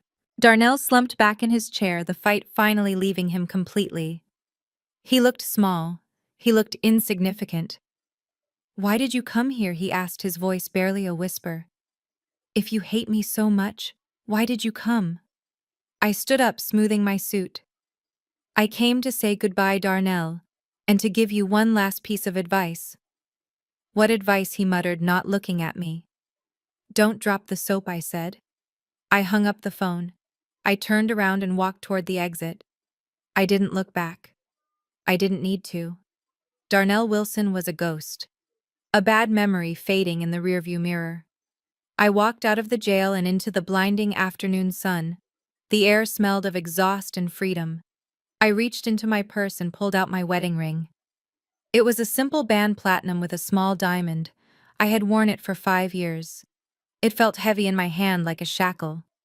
I walked over to a trash can near the bus stop. It was overflowing with fast food wrappers and empty soda bottles. I held the ring over the opening. Goodbye, I whispered. I dropped it. It made a tiny clink as it hit a discarded coffee cup, and then it was gone, buried under the refuse of 1,000 strangers. I walked to my car. It was a vintage Porsche 911 convertible cherry red with tan leather seats. I had bought it cash with the money I didn't donate. It was impractical. It was loud. It was perfect. I got in and lowered the roof. I put on my sunglasses. I started the engine, and the car roared to life, a beast waking up from a long slumber. I pulled out of the parking lot and turned onto the highway heading west. The sun was setting, painting the sky in shades of purple and gold. The wind whipped through my hair, blowing away the last of the jail smell, the last of the lavender bath salts, the last of the lies. I didn't know where I was going. Maybe California. Maybe Mexico. Maybe just down the road to get a really good steak. It didn't matter. For the first time in my life, the destination wasn't the point. The point was that I was driving. I was in the driver's seat, and the road ahead was wide open. I pressed the gas pedal and drove into the sunset, leaving the darkness behind me forever. The most powerful lesson from Imani's journey is that silence is often louder than screaming. While Darnell and his family relied on noise and manipulation, Imani relied on facts, documentation, and preparation. Her story teaches us that true strength isn't just about enduring betrayal, but about having the courage to systematically dismantle the life that is hurting you, to build a better one. Your worth is never defined by the family you are born into, or the partner you choose, but by the standards you refuse to lower. Never be afraid to walk away from tables where respect is no longer being served. If you believe that self-respect is non-negotiable, hit that like button and subscribe for more stories of justice and resilience.